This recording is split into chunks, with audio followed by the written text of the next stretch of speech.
श्रीपुरुषोत्तमं च परमं धामाक्षरं ज्ञानदं वन्दे प्राकृतिभक्तमेव मनगाम् ब्रह्मस्वरूपं मुदा वन्दे यज्ञपुरुषदासचरणम् श्रीयोगिराजं तथा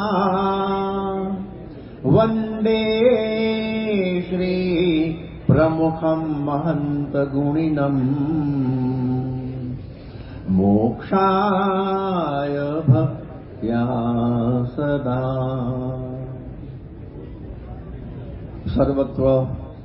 સર્વત્ર વ્યક્તિમાં, ઘરમાં, કુટુંબમાં અને એની સાથે સમાજમાં, દેશમાં, વિશ્વમાં સ્વભાવોની રામાયણ છે. એમાંથી મુક્તિ પામવા માટેની આ પારાયણ ચાલે છે. એમાં આપણે ગઈકાલે જોયું કે સ્વભાવો એટલે સ્વ એટલે પોતાનું ભાવ એટલે મનોવલણ, પોતાનું જે મનોવલણ ભિન્ન ભિન્ન પ્રકારનું હોય છે અને એનું સ્વરૂપ આપણે સમજી રહ્યા છીએ કે કેવા કેવા સ્વભાવો આ વિશ્વની અંદર બધાના હોય છે. હવે એ પ્રકારની આગળ વાત હવે જોઈએ કે ઘણી પ્રકારના સ્વભાવો, ઘણા અહમમૂલક સ્વભાવો હોય, એ બહુ જ નુકસાન કરતા પણ હોય છે. પણ આપણે જોઈએ છીએ કે આપણા જે ગુરુ પરંપરાની અંદર આપણે જોયું કે એકદમ જેને કહેવાય ને નિર્માનીપણે, નિરહંકારીપણે આ બધા વર્તી બતાવેલું છે. શ્રીજી મહારાજે પણ સેવા જ કરેલી છે. ગુણાતીતાનંદ સ્વામી પણ કચરો વાળતા હતા ચોકનો. ભગતજીનું જીવન જ સેવા પરાયણ હતું, આપણે બધા જાણીએ છીએ. અને એની સાથે આપણે જોઈએ કે શાસ્ત્રી મહારાજ પણ આ બધે આ પથ્થરોની લારીઓ ખેંચતા, બટાટા વાવતા, બધું કરતા, સેવા ને સેવા. યોગીજી મહારાજ તો સેવાની મૂર્તિ જ હતા. એ તો બધું બહુ જાણીતા પ્રસંગો છે. અને એકદમ નિરહંકાર રૂપે વર્તા હતા. એમને યોગીજી મહારાજ બેઠા હોય તો પણ રવિશંકર મહારાજ કહેતા કે આપણને ખબર પડી જાય કે એમણે આધ્યાત્મિક આનંદ ખૂબ ભોગવ્યો છે. એટલે એ રીતે આ બધા નિર્માનીપણે વર્તેલા છે. અહમ શૂન્ય ગુરુ પરંપરા. શાસ્ત્રીજી મહારાજ થર્ડ ક્લાસમાં જ હંમેશા મુસાફરી કરતા. યોગીજી મહારાજ પ્રમુખ સ્વામીની વાત કરીએ તો ડોક્ટર કુરિયનને અમે વાતો કરતા હતા કે જો પ્રમુખ સ્વામી કેવા નિર્માનીના પ્રસંગો, કે કહેવાની કોઈ જરૂર જ નથી. એમનું જે મોડું જોઈએ, એમનું સ્વરૂપ તો ખબર પડે કે એકદમ અહમ શૂન્ય વ્યક્તિ છે. 1976ની અંદર સ્વામીશ્રી ગોંડલમાં હતા અને એ વખતે ગોંડલ મહારાજાને ત્યાં મા આનંદભાઈનું સંયમ સપ્તાહ હતું અને એમાં બધા મહામંડલેશ્વરો આવેલા અને બધા મંદિરે દર્શન કરવા આવ્યા. એ વખતે સ્વામી એક જ દિવસમાં 5-7 ગામનું વિચરણ કરતા ગોંડલ આવેલા. ત્યાંથી પાછું ગઢડા જવાનું હતું અને એમને ખબર પડી કે બધા અહીં આવે છે. એટલે અમને કહ્યું કે એમની બધી ગાદીઓ નાખી દો અને સરખું રાખજો, બધું અમારું મોટું ને નાનું બધાની સરખી ગાદી મૂકજો. અને એ પ્રમાણે બધું ગોઠવાયું. અને એ વખતે સ્વામી કે બધાને કે દર્શન ઉપર કરાવવા લઈ જાઓ, દર્શન કરાવવા લઈ ગયા. હવે બીજા બધા ગાદી પર બેસી ગયા, નાના મોટા બધા ગાદીઓ તેની પર ગોઠવાઈ ગયા. અને પછી સ્વામી આવ્યા એમના રૂમમાંથી આ બધાનું સ્વાગત કરવા. અને પછી જોયું કે જગ્યા નથી તો અમે જ બેઠા હતા, અમારી સાથે બેસી ગયા. એ વખતે આપણા મુંબઈના સંન્યાસ આશ્રમના મહંત મહામંડલેશ્વર કૃષ્ણાનંદ બ્રહ્માનંદજી મને ઓળખે. મને કહ્યું પ્રમુખ સ્વામી કહા હે? આ બેઠા હતા અમે. એ લોકો એટલા બધા આશ્ચર્ય પામી ગયા કે આટલી મોટી જગ્યાના મહંત અમને આગળ ગાદી ઉપર બેસાડીને ખાલી આગળ બેસી ગયા છે. બધા ઉભા થઈ ગયા. સ્વામીને ઉપાડી અને પોતાની વચ્ચે બેસાડી દીધા. કે વાહ પ્રમુખ સ્વામી વાહ. આવા પ્રકારના એમનો અહમ શૂન્યતાની અસર બધા ઉપર થાય છે. 1981માં જ અમદાવાદમાં આપણો સ્વામિનારાયણ ભગવાન વિશ્વશતાબ્દી મહોત્સવ થયેલો અને એ વખતે ભારત સાધુ સમાજનું અધિવેશન હતું. બધા આગળ બેસતા હતા આગળ. તો સ્વામી તો છેલ્લા જ થઈ ગયેલા. તો પણ એમને કંઈ નહીં, હરિનારાયણ સ્વામી જોઈ ગયા હા તો મુખ્ય છે અને પાછળ છેલ્લે ઉપાડીને વચ્ચે પાછા લાવ્યા. ત્યારે આવી પરિસ્થિતિ ઘણી વખત થાય પણ સ્વામીના મનમાં કોઈ પણ પ્રકારનું આગુ પાછું નહીં. યોગી માની શ્રદ્ધાંજલિ સભા મુંબઈમાં પોદાર કોલેજમાં થયેલી, એમાં પણ આવું થયેલું. બધા મહાત્મા આવતા જાય અને સ્વામી કરતા જાય. એટલે એમને એવું નહીં કે મારે વચ્ચે જ બેસવું, એવું જરા પણ મનમાં આપણે દેખાય નહીં. એવી અહમ શૂન્યતા. મહંત સ્વામી મહારાજનો પ્રસંગ આપણે બધાએ મહંત સભી કથામાં જોયો હશે કે એમાં સોમપારેશ્વર મંદિરનું જે મહંત પ્રતિષ્ઠા, એ પ્રતિષ્ઠાના મુખ્ય તરીકે મહંત સ્વામીને મોકલવામાં આવેલા સ્વામીજી કે તમે પ્રતિષ્ઠા બને, એ બધા જાણતા હતા મહંત સ્વામી મુખ્ય છે. પણ બીજી બધી જગ્યાના મહંતો આવવા માંડ્યા અને બધા બેરામાં ગોઠવાઈ ગયા. મહંત સ્વામી ઠેઠ થોડા બે પગ ભેગા કરી પેલી બાજુ બેસી ગયા. એ તમે ચિત્ર ફિલ્મમાં જોતા હશો. પછી તો બધાને ખબર પડી કે ભાઈ અમને હાથે થવાનું છે, એટલા માટે વળી પાછું ઓળખું કર્યું. પણ એમને એવું નહીં કે ભાઈ આપણે તમને ખબર નથી કે હું છું અહીંયા આગળ મુખ્ય અને તમે બધા શું આગા પાછા આવો છો. એવું આપણી પરંપરામાં આપણે જોયું જ નથી. એટલે આવી અહમમૂલક પ્રકૃતિઓ બીજામાં જોવા મળે. આપણે એમાંથી આ વિમુક્ત છે. આસક્તિમૂલક પ્રક્રિયાઓ બહુ આસક્તિમૂલક પ્રકૃતિઓ કહે છે ને, મેન ઇઝ કન્ડિશન. માણસ છે ને સ્વભાવથી જ બદ્ધ સ્વભાવનો હોય. જ્યાં હોય ત્યાં પછી એમાંથી ખસવું એને ગમે નહીં. એવી પ્રકારની એની આ પ્રકારની પદ્ધતિ છે. ગુણાનંદ સ્વામી કહ્યું કે જીવનો સ્વભાવ બદ્ધ છે, તે ત્યાગીમાં બંધાય અને ગ્રસ્તમાં બંધાય. એટલે આ પ્રમાણે પદાર્થમાં બંધાય, દેશમાં બંધાય, ગામમાં બંધાય, આસનમાં બંધાય, નાત જાતમાં બંધાય. એવા કેટલા બધા ઠેકાણા છે. એટલા માટે સ્વામીએ સરસ વાત કરી કે એટલા માટે ટોપીવાળો છે ને કોઈને એક ઠેકાણે રહેવા દેતો નથી, 3 વર્ષે બદલી કરી નાખે. એટલે આપણે જોયું કે ગુણાચાર્ય સ્વામીએ કહ્યું કે સનકાદિકને પ્રવૃત્તિમાં જોડીએ ને તો જોડાય નહીં, અને મરીચ્યાદિકને વારીએ તો મૂકે નહીં. એ સૌની પ્રકૃતિ છે, એવું બધું રહે છે. હવે પ્રકૃતિ આસક્તિની કેવી બધી હોય. મુંબઈની અંદર ચાલીમાં એક કુટુંબ રહેતું હતું અને પછી પૈસા થાય એટલે ફ્લેટમાં રહેવા ગયા. ત્યારે એમના પત્નીની તબિયત બગડી અને કંઈ માનસિક તકલીફ ઊભી થઈ ગઈ. આ ડોક્ટર પાસે લઈ ગયા. ડોક્ટર કંઈ ફેમિલી ડોક્ટર તો જાણતો હશે. એટલે કે પહેલા તમે ચાલીમાં રહેતા હતા ને, હા, કે ત્યાં ચાલ્યા જાઓ. ત્યાં ગયા અને એનું મગજ ઠેકાણ આવી ગયું. એટલે આ પ્રમાણે એવી જ રીતે ગોઠવાયું. પેલી બંધ બારણાની સંસ્કૃતિ, ચાલી ખુલ્લા બારણાની સંસ્કૃતિ હોય. એટલે આવું બધું થાય. વિષ્ટાનો કીડો બરફી ઉપર બેસતા મૂંઝાય, એવું માણસનું પણ એવું છે. ધર્મજમાં એપી કાકાએ પારાયણ કરેલી 1961ની અંદર 11 દાડાની સત્સંગ જીવનની પ્રમુખ સ્વામી વાંચતા હતા યોગી બાપાની સન્નિધિમાં. અને બાઢડાથી મહાભી આવેલા અને એમની સાથે એમના કાકાએ આવેલા. 2, 4, 5 દિવસ થયા ને તો રોવા માંડે કે નારાયણ હવે આપણે જતા રહીએ બાઢડા ભેગા. કેમ? પછી કે સ્વામીને પૂછીને છે. સ્વામી કે શું તકલીફ છે? કે કોઈ રોટલો નથી દેતું. હવે કેટલી પ્રકારની મીઠાઈઓ ધર્મજમાં તો રોજની રોજ ચાલતી હોય, પણ આને રોટલા વગર ફરવાય નહીં. હવે સ્વામી કહ્યું કે હવે આને રોટલો એના માટે રોજ બને આપો. પછી કે નારાયણ અહીં તો મહિનો રહેવા જેવું કે ન રહેવાય, આપણે જેટલું હોય ને 11 દાડાથી જવાનું પડ્યું. એટલે આવી પ્રકારે રોટલામાં બંધાય. આપણા માટે કહ્યું છે ને સાધુ માટે કે ફાટેલી લંગોટી ને તૂટેલી ચુંબડીમાં કંઈ માલ નથી, તો પણ એમાં આ ચિત્ત ચોંટી ગયું હોય એટલે પછી એમાંથી ઉખડવું મુશ્કેલ થઈ જાય. એક વખત સાંકરી તરફ આપણા સંતો બધા ફરે અને આ ભગવાન સ્વામિનારાયણ શતાબ્દી મહોત્સવ પર એક હરિભક્તને કહ્યું કે તમે આવજો, કે મારે બધું ટાઈમ ટુ ટાઈમ બધું જોઈએ, ચા જમવાનું આ તે બીજું થયું. એ બધા સંત બહુ પ્રેમી હતા કે હું બધું કરી દઈશ. અને બધું સવારથી ચાલતું હતું. બપોરનો ચા હોય ને, ચા 2-3 વાગ્યાનો, એમાં કંઈક પેલા મોડું થયું હશે તો પેલા સસરાત જતા રહ્યા સાંકરી ભેગા, ટાઈમ સચવાયો નહીં ચાનો. આવી પ્રકારનું પણ બધી ધમાલ હોય છે બધી. એટલે ઘણી પ્રકારની મુશ્કેલીઓ બધી હોય છે. ઘણી બધી વસ્તુઓ ભેગી કરવાનો ઘણાને શોખ હોય. આખો એનો રૂમલ ગોડાઉન જેવો થઈ ગયો હોય. એટલે એવું બધું હોય. ઘણા બધા કંઈક ને કંઈક માંગ્યા જ કરતા હોય હરિભક્તોને જુએ એટલે હરિભક્તો છુપાતા ફરે, એવું બધું થાય. આનંદ સ્વામીને મહારાજની પૂજા કરવાનો બહુ ઉમંગ. એટલે હરિભક્તો પાસેથી માગીને આવું બધું આ પ્રમાણે ભેગું કરે એટલે આવું બધું થાય. એક સાધુને એમ થયું કે આપણે મહારાજ માટે અત્તર લાવીએ. એક હરિભક્તને કહ્યું કે 2 सेर અત્તર લાના, મહારાજ કે લીએ લઈ જાના હૈ. પેલા કે સાધુને ખબર પડે 2 सेर અત્તર એટલે શું કહેવાય. એક શીશી કાચી શીશી કે તમે લઈ જાઓ તો મહારાજને ગમે ને તો આપણે 2 सेर મોકલીશું.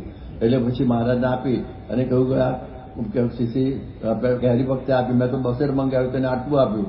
કે સાધુરામ ખબર પડે છે આટલાને કેટલા રૂપિયા બેઠા હશે, 1000 રૂપિયા, અને તમે સમજ્યા વગર 2 सेर અત્તર કરી દો છો. આવી પ્રકારની પણ મુશ્કેલીઓ ઘણી વખતે આ બધી થાય. એટલે આવું જેમ તેમ ચલાવતા શીખ્યા ના હોઈએ તો આવી મુશ્કેલીઓ ઊભી થઈ જાય અને આવા કંઈ ધમાલ ઊભી થાય. એટલા માટે ઘણી પ્રકારની આસક્તિઓ બધી હોય છે. અને કંઈક ને કંઈક ખાવા પીવામાં અમુક વસ્તુ હોવી જોઈએ. આમ તેમ આગરિયા ગામ છે, આપણે આંબરડીથી રાજુલા જઈએ ત્યારે વચ્ચે આવે અને આગરિયા ગામની આહિરોની વસ્તી, એમાં વસતા ભગત ત્યારે સંતો ત્યાં ગયેલા મંદિરે. અને પછી રસોઈમાં સંતોને થાય કે જરા ચટાકેદાર રસોઈ બનવી જોઈએ. એટલે પછી કહ્યું જીરું નહોતું ત્યાં મંદિરમાં. એટલે વસતા ભગતને કહ્યું કે ભાઈ તમે જીરું લાવો. એટલે ઘરે તો હોય જ નહીં મંદિરમાં, ઘરે નથી બધું. એટલે પછી ત્યાંથી 10 ગો રાજુલા ચાલતા ગયા અને જીરું લઈને આવ્યા ત્યાં તો બધું બપોરે જમીન બધા પતી ગયેલું. અને પછી કે લો જીરું, કે ભગત ક્યાંથી લાયા, કે હું રાજુલાજી લઈ આવ્યો. એટલે સંતો અંતરદ્રષ્ટિવાળા હતા, બહુ જરા આમ ઉદાસ થઈ ગયા. ખારું આપણે માગ્યું ખોટું કહેવાય, હરિભક્તોનું દિલ દુખાયું. અને એ વખત સ્વામીને પણ ખબર પડી, ગુણાધ્યાન સ્વામીને, ત્યારે કહ્યું કે આપણે જે તે વસ્તુ ચલાવવાનું, આવી રીતે આ બધું કરાય નહીં. ત્યારે આવી પ્રકારે સમજવું જોઈએ. આસક્તિવાળા હોય એને અલ્પ પદાર્થ પણ જીવથી વાલું થઈ જાય. જેમ ગોવિંદાનંદ સ્વામીએ ભગવાન ભજવા નીકળેલા તો રસ્તામાં 10,000 રૂપિયાનું સોનું પહેરેલી રાજાની દાસી મળેલી અને કે આ સોનું હું તમારી, એ ત્યાગીને ગયેલા. પણ એમને ત્યાં ગોઠવી ગયેલું, ત્યાં રાજ્યાતલપુરમાં અહીંયા આગળ ગંગામાં દાળ ભાત, સરસ મજાના પંખાળીના ભાત ને દાળ બધું મોકલે. અને અમારા થઈ ગયું કે હવે બીજા ફરવા જેવું નથી. મહારાજ માંડ ત્યાંથી આ પ્રમાણે કાઢ્યા. એટલે આવી પ્રકારનો પણ પ્રસંગ ઉભો થઈ જાય. એક લહિયા સંત હતા, હવે એની જે કલમ હતી, હવે એની ઉપર કોકનો પગ પડ્યો અને ભાંગી ગઈ. તો એટલો બધો બખેડો કર્યો અને સ્વામીને કહ્યું કે સ્વામી કહ્યું પૈસાની 25 કલમ આવે, તમારી નીવડેલી કલમ હતી, આમ હતી, તેમ હતી. અરે બહુ ધમાલ ઊભી થઈ ગઈ. એટલે આવું બધું થતું હોય છે. શ્રીજી મહારાજ વન વિચરણ કરતા હતા ને એ વખત બાવાજીનો એક મેળાપ થયો અને ગામ બહાર એક વડ નીચે રહેતા હતા અને વડ એમણે વાવેલો. હવે એ છોડીને ગામમાં જતા નહીં. પછી મહારાજ કહ્યું તમારે બહુ દૂર ગામમાં પછી ભિક્ષા માંગવા જવું પડે છે, એક ઘઉં, એના કરતાં તમે ગામમાં જ ઝૂંપડી બાંધીને રહો. બોલે કે આ વડનું શું? એ વડનું, એ તો એ વડ હે, વડ તો મેરા બેટા તરીકા હૈ, इसको छोड़कर मैं कहाँ जाऊं? એટલે જો એમાંય બંધન થઈ જાય છે, આસક્તિ થઈ જાય છે. એટલે આ પ્રમાણે એમને બધા સ્થાનમાં આસક્તિ થાય. પ્રમુખ સ્વામી મહારાજ આપ બધા જાણો છો હંમેશા વિચરણ કરે, મોહન સ્વામી મહારાજ પણ વિચરણ કરે. એમનું કોઈ સરનામું અનિકેત કહેવાય એને, કોઈ સ્થાયી સરનામું જેવું નહીં. હવે એક વખતે સ્વામી ત્યાં આગળ હતા લંડનની અંદર અને આપણા જે અત્યારના રાજા છે કિંગ ચાર્લ્સ, એમના પિતાશ્રી પ્રિન્સ ફિલિપ, એ દર્શને આવેલા. અને સ્વામી કહ્યું તમે હવે એક વખતે ગાંધીનગર અક્ષરધામમાં આવજો. એ વખતે આપણું આ દિલ્હીનું બનેલું નહીં એટલે એમને કહ્યું ભલે. અને પછી રાણીને આવવાનું થયું, તેમની સાથે સાથે એ આવેલા એમની પદ્ધતિ પ્રમાણે, એની પાછળ છોડો પકડીને. એટલે એ પણ ભેગા આવેલા આગળ. અને પછી એ રાણીને પાછું જવાનું થયું કંઈ કે ત્યાંથી જલિયાવાલા બાગનો ધમાલ ઊભી થઈ ત્યાં આગળ. એટલે હવે એમને કહ્યું બહુ હું સ્વામી મને કહ્યું છે તો ગાંધીનગર જવું. એટલે એમને સ્પેશિયલ ચાર્ટર પ્લેન કરી આપ્યું ત્યાંથી સરકારે. અને ગાંધીનગર આવ્યા તો સ્વામી તો હતા જ નહીં. એના માટે સ્વામી તો ગાંધીનગર મળે છે ત્યાં હોય એટલે એમ આપણે જેમ ઘરમાં હોય એમ, એટલે શું પૂછવાનું એમ કહીને આવી ગયેલા. એ ત્યાં તો આનંદ સ્વરૂપ સ્વામી હતા એટલે બધી સંભાવના કરી. પણ જયારે એમના પેલેસની અંદર સ્વામીની પધરામણી થઈ બકિંગહામ પેલેસમાં, એમના એ વખતે જે આ કિંગ ચાર્લ્સ, એ વખત પ્રિન્સ ચાર્લ્સ હતા, એમના પત્નીની કંઈ ધમાલ થઈ હતી. એ ગામમાં ગયેલા એક એક્સિડન્ટમાં પેરિસમાં, સ્વામી ત્યાં પોલ્યા છાંટેલા. હવે એ વખતે એમણે ખરખરે જવાનું થયું બકિંગહામ પેલેસમાં. ત્યારે પછી પ્રિન્સ ફિલિપ્સે કહ્યું કે સ્વામી તમે મને કહ્યું હતું એટલે હું ખાસ ગાંધીનગર ગયો, પણ તમે તો હતા જ નહીં. તો પછી આમાં સંતોએ બધાએ કહ્યું કે સ્વામી તો હંમેશા ફરતા રહે છે, કોઈ જગ્યાએ રહેતા નહીં. પણ આટલું સરસ ગાંધીનગર પેલેસિયલ બિલ્ડિંગ અને એમાં નથી રહેતા. તો બસ એ જ છે, એમને કોઈ આસક્તિ નથી કોઈ સ્થાનમાં બીજું ત્રીજું, બધા તો હંમેશા ફરતા જ રહે છે. ત્યારે આ પ્રકારે સ્વામીનું જીવન બધું હોય છે. એક વખતે કોઈ આપણા ગરવી ગુજરાતના તંત્રી ધર્મેકભાઈ સોલંકી, એને એક વખત સ્વામીને પૂછેલું કે સ્વામી તમે દેશ વિદેશમાં બધે ફરો છો તો તમને કોઈ સ્થળ ગમી ગયું હોય, કોઈ વ્યક્તિ ગમી ગયું હોય તે કહો તમે. ત્યારે સ્વામી કહી જો મને તો મારા ઈષ્ટદેવ સ્વામિનારાયણ, મારા ગુરુ શાસ્ત્રી મહારાજ, યોગી મહારાજ, એ સિવાય બીજું કોઈ આકર્ષણ છે જ નહીં, કોઈ જગ્યાએ આસક્તિ નહીં. બોલો, એ બહુ અદભુત કહેવાય. એટલે આ પ્રમાણે આવી પરિસ્થિતિ બધાની હોય છે. ઘણાને અમુક વ્યક્તિની સાથે જ કામ કરવાની મજા આવે અને અમુક તો પડખે પણ ન પોસાય, એવી પ્રકારની પરિસ્થિતિ બને છે. એટલે સત્પુરુષ આવી આસક્તિથી મુક્ત હોય છે. ગમે તે રીતે એ બધું ગમે ત્યાં રીતે ચલાવી લેવું એ એમની પ્રકારની પરિસ્થિતિ હોય છે. એટલે આ એમનું આ એક બહુ વિશેષતા લાગે છે. એટલે આ રીતે આપણે પણ જોઈએ કે આવા બધા પ્રસંગો આસક્તિના હોય, પણ પછી જયારે વિચિત્ર પ્રસંગો બને ત્યારે પછી વળી પાછી ઉપાધિ પણ થાય. અતિ આસક્તિથી પતિ પત્ની લગ્નમાં જોડાયા હોય, જેને પ્રેમ લગ્ન કહીએ, સ્નેહ લગ્ન, એમાં અને પછી ગડબડ ઊભી થાય, છૂટાછેડા સુધી વાત પહોંચે. ત્યારે એ વખત એટલું નક્કી કરો, એ વખત વિચાર પામવો કે આપણે જયારે લગ્ન કર્યું ત્યારે કેવો પ્રેમ હતો, એનો વિચાર બહુ ઊંડા ઉતરે તો પછી વિચારધારામાંથી નીકળી જવાય. અમારા સાધુમાં પણ જે દિવસે કંઈક આપણે મૂંઝવણ થઈ હોય અને કંઈ તકલીફ થઈ હોય, કંઈક કોઈ સ્નેહને લઈને કંઈક સગા સંબંધી યાદ આવી ગયા હોય, ત્યારે એ વખતે જે દિવસે સાધુ થયા એ દિવસ કેટલો તો ઉમંગ હોય અને મા બાપ સગા સંબંધીનો છડો ફાડી નાખી ગયા હોય, એ દિવસ યાદ કરીએ, આખો દાડો દિવસ યાદ કરીએ તો વળી પાછું પેલું બધું આસક્તિનું વાતાવરણ બધું ખસી જાય. એટલા માટે આ બધું સમજવા જેવું છે. એટલે સત્પુરુષ પણ આસક્તિ તોડાવવા માટે આવી બધી બદલીઓ કરે. જેમ પાન ન ફેરવીએ તો બગડી જાય, ઘોડો ન ફરીએ તો બગડી જાય, એટલે એ પ્રમાણે આ રીતે બધું બદલતું હોય છે. એટલે એ સમજવું. હવે કોઈને એક જગ્યાએ રાખીએ તો ઘણી મુશ્કેલી થાય. રોડેશિયામાં આયન સ્મિથને રાખેલો અને બદલી કરવાની રહી ગઈ તો રોડેશિયાનો સર્વા બની ગયો આયન સ્મિથ, આખો દેશ પચાવી લીધો. એટલે એવી પરિસ્થિતિ બધી બનતી હોય છે. એટલે આવી આસક્તિ.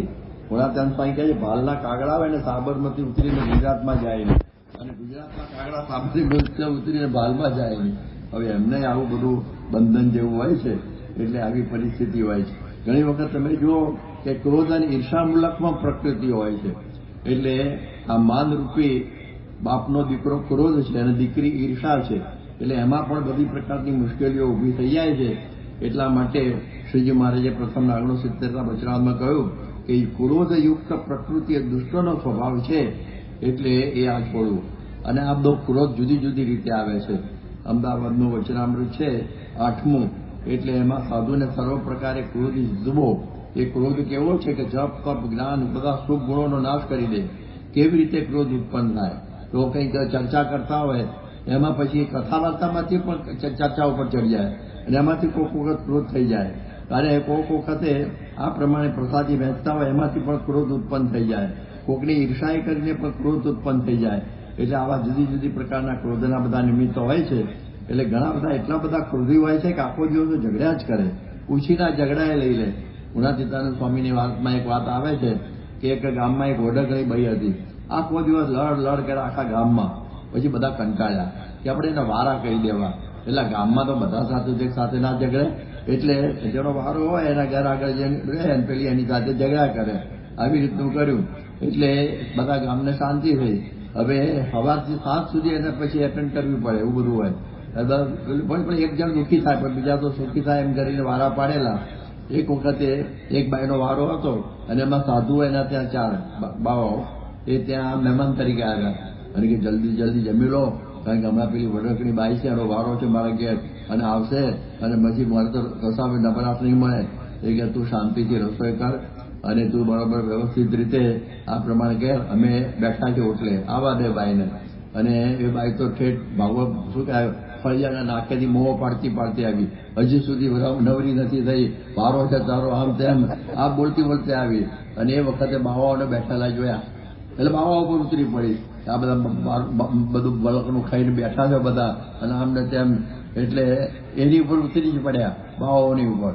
બહુ ગાળો બળવા માંડી બાવાઓને. એમ કરતા કરતા થાકી જાય ને પેલી બાઈ, ત્યારે એક બાવો ખાલી આટલે બોલે કે હાર ગઈ બે. પાછળ હું બોલતો નથી એટલે કે હારી ગઈ એટલે હાર ગઈ બે. એટલે પછી એકદમ પાછી ગરમ થઈ જાય અને ફરી પાછો પેલા બહુ ગાળો બોલવા માંડે. હવે 4 બાવા હતા. પેલી બાઈએ રસોઈ તૈયાર કરી દીધી. એક બાવો જઈ અને આ પ્રમાણે ત્યાં ભોજન કરી આવે. ખાલી હાર ગઈ બે એટલું જ બોલવાનું હતું. એટલે આ પ્રમાણે સાંજ પડીને ત્યાં તો બેભાન બની ગઈ. એનો સ્વભાવ મુકાયો બાવાઓ ભેગા થઈને. એટલે ઘણી વખતે આવું બધું હોય. ઘણાની અત્યંત જ્વલનશીલ છે ને પ્રકૃતિ હોય અને ઘણાની ગરીબ પ્રકૃતિ હોય. એટલે ખાનદેશના બ્રહ્મર્ષિ સ્વામી હતા, જેને યોગી બાપા કહેતા મૌન સ્વામી બ્રહ્મર્ષિ ખાનદેશીના જેવા સ્વભાવવાળા છે. એટલે એવા એ હતા એકદમ એમ કે ને ગરીબ પ્રકૃતિ અને અમુકની બહુ જ્વલંત પ્રકૃતિ હોય છે. એક વખતે વડતાલની અંદર એક પાડો હતો ને, એને કોઈ પાડાએ મારેલો, ખૂબ મારેલો. એટલે પછી તો પાડો એ પાડાને જોવે ને એની પાછળ દોડે. એટલે પછી પાડો તો મરી ગયો, તો જેને મારેલો ને એને આંખમાં જઈને પાડો માથું મારે. એટલા માટે પાડાખાર શબ્દ એમાંથી તૈયાર થયેલો છે. એટલા માટે ક્રોધમાંથી ઘણી મુશ્કેલી ઊભી થઈ જાય.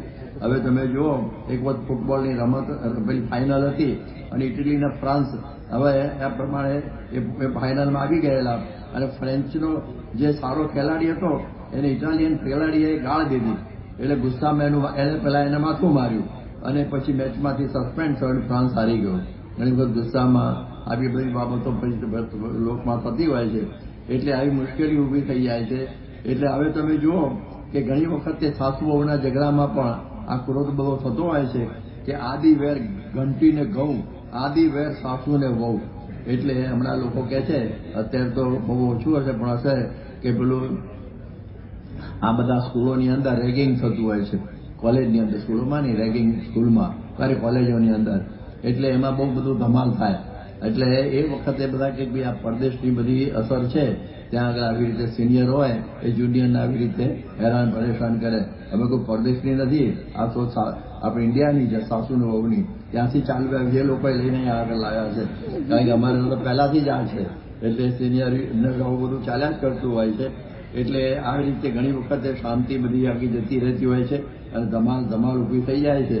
એટલા માટે આ પ્રમાણે આપણે આ જોઈએ કે ક્રોધની વાત, ક્રોધની પ્રકૃતિ બહુ સર્વસામાન્ય બધી જગ્યાએ દેખાય છે. પણ યોગીજી મહારાજને સાથે અમે પડતા હતા. હવે એક વખતે અમે આ બધી સોરઠ બાજુ હતા અને એક છોકરો જગદીશ રામ મને ગયા, એ કંઈક પ્રસાદ હતો ને એની થાળી લઈ અને બધાને પીરસવા નીકળ્યો. અને એ વખતે કોઈક ભાઈ બેઠો તો ઉભો થયો અને થાળી આરે એનું માથું પટકાવીને પ્રસાદ આખો વેરાઈ ગયો. એટલે બીજા દૂર બેઠેલા છોકરા તને આવડતું નથી, પેલો ઉભો થયો અને પછી ધમાલ કરવા માંડ્યો. સ્વામી એક શબ્દમાં ઠંડુ પાડી દીધું, પ્રસાદનો વરસાદ થયો. યોગી બાપા કે પ્રસાદનો વરસાદ થયો. બધા હસવા મંડી પડ્યા અને પછી વાત પતી ગઈ. એક વખતે સ્વામી છે ને આણંદની અંદર બેઠા હતા મંદિરમાં અને કોકે એમના માથા ઉપર કેળાની છાલ મૂકી દીધી. હું ઓપું છે કે અમે મૂકી દે ને એ હતો જયદેવગન. અને એ પછી તો સ્વામી કઈ બોલ્યા એની બાજુ મૂકીને ધ્યાનમાં પાછા બેસી ગયા. એવી પ્રકારે ક્રોધની વાત જ નહીં. યોગીજી મહારાજ કહે કે અમારી દુકાનમાં ક્રોધ મળે જ નહીં અને આપણે એના જથ્થાબંધ વેપારી હોઈએ એવું બનાવીએ. તો આ રીતે યોગીજી મહારાજનું આવું જીવનમાં આપણે જોયું છે. પ્રમુખ સ્વામીનો પણ ક્રોધ નહીં પણ પુણ્ય પ્રકોપ કરે. કોઈ વ્યસન છોડતો હોય, કોઈ સાધુને કંઈક ઉપદેશ આપવો હોય, પોતા માટે કોઈ ક્રોધ નહીં, લાખ રૂપિયા બગડે તો પણ કોઈકને ઉપદેશ વખતે જરા પુણ્ય પ્રકોપ ગ્રહણ કરી લેતા હોય, બાકી તો બીજું કશું જ નહીં. એટલે એ જ રીતે આવી રીતે સ્વામીનું આવું જીવન હતું. એટલે મહંત સ્વામી મહારાજ તમે જુઓ કે એમનો પણ એક પ્રસંગ મને એક યુવકે આ બાજુ વડોદરા બાજુના યુવકે વાત કરેલી કે એમણે જોયેલો હશે કે મહંત સ્વામી પૂર્વાશ્રમમાં હતા અને પેલો પાયજામો પહેરેલો હશે અને એ વખતે ત્યાં આટલા દરામાં કંઈક ચા બધા છોકરાઓ બે પંગત પડેલી તો ચા પીરસવા નીકળ્યા. અને એ વખતે એક પંગત છે ને ગયા ત્યારે કમંડળમાં ચા પૂરો થઈ ગયો એટલે બીજી લઈ આવ્યા. હવે જ્યાંથી બાકી હોય ત્યાંથી પરોસવાનું આવે પણ મન સંગે આમ બી કરતો ભાઈ આમ બીજો આકારમાં એને આવી જશે. એટલે એ વખતે આમથી શરૂ કરતું. પછી છેલ્લે બેઠો મારેઠા ગામ, મકરપુરા ગામ છે તળાજાની બાજુમાં, મકરપુરા એની બાજુમાં મારેઠા ગામ છે. એનો એક છોકરો બહુ ગરમ હતો અને એને તો પેલો કમંડળ લઈ અને સ્વામીના પગ ભીડુભાઈના પગ ઉપર રેડ્યું. એક લહેંગો હતો એટલે કંઈ બહુ પોડલા ના પડ્યા પણ બહુ દાજી તો ગયા જ. તો આવું બધું થયું તો પણ પેલો છોકરો કહેતો જ્યારે મને વાત આ કરીએ કે વિનુભાઈ એક શબ્દ બોલ્યા નહીં, જરાય ગરમ થયા નહીં અને એમને બસ પછી બીજે પીરસવા મંડી પડ્યા પણ ગરમ ના થયા. તો આવી પ્રકૃતિ પહેલાથી સાધુ સાહેબ પહેલાથી પણ હતી એ આપણને ત્યાં જાણવા મળેલી. એટલે આવી પ્રકારના આપણને પ્રસંગ જાણવા મળે છે.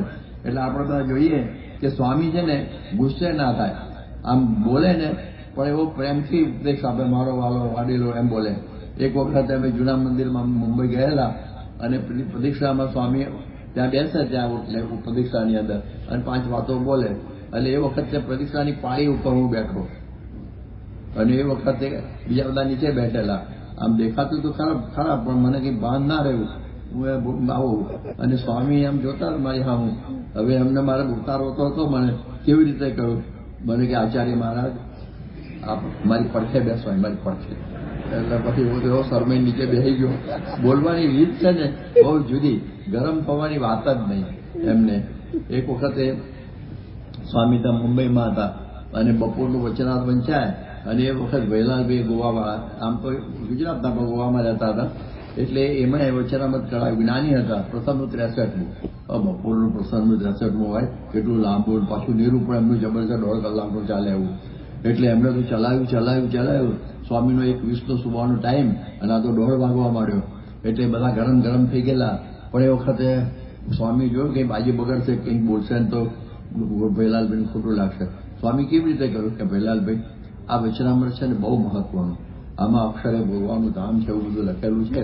હવે આજે કંઈ નિમણું પણ પૂરું નહીં થાય, માટે આપણે અડધું કાલે રાખેલો સજાન સ્વામી મહારાજની જાય પરત બંધ કરાવી દીધું. વાત કેવી બધી. એક વખત અમે પ્રદક્ષિણામાં હું મહાપૂજા કરતો હતો અને બાજુમાં સ્વામી પોતાની પૂજા કરતા હતા અને એમની પ્રદક્ષિણા અને અમારી મહાપૂજાની પ્રદક્ષિણા સાથે આવી. એટલે સ્વામી અમારી સાથે મહાપૂજાની પ્રદક્ષિણામાં જોડાયા. એટલે હરિભક્તો બેઠેલા બધા જોડાયા. મુંબઈમાં એ વખતે પેલું શું કહેવાય, ઉપલો એક જ માળ અને એક જ રૂમ અને કેટલી ગીર્દી થઈ જાય. મને થયું કે કેવી રીતે બેહાડવા બધા. સ્વામી જોયા કે આ ગમે તેમ બોલી જશે એટલે સ્વામી આટલું જ બોલ્યા કે હરિભક્તો, આ સંતો છે ને તમારા વતી પ્રદક્ષિણા કરી લેશો, બેસી જાઓ. બધા બેસી ગયા ફટ. ને તો આપણે બે સમજણ જ પડશે ગીર્દી થાય છે આમ તેમ. પણ આવી રીતે સ્વામીની વાત જ બહુ જબરજસ્ત હતી.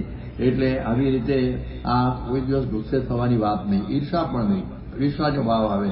આપણે તમે જુઓ કે ઈર્ષાનું કેવું બધું હોય છે કે 9 યોગેશ્વર હતા.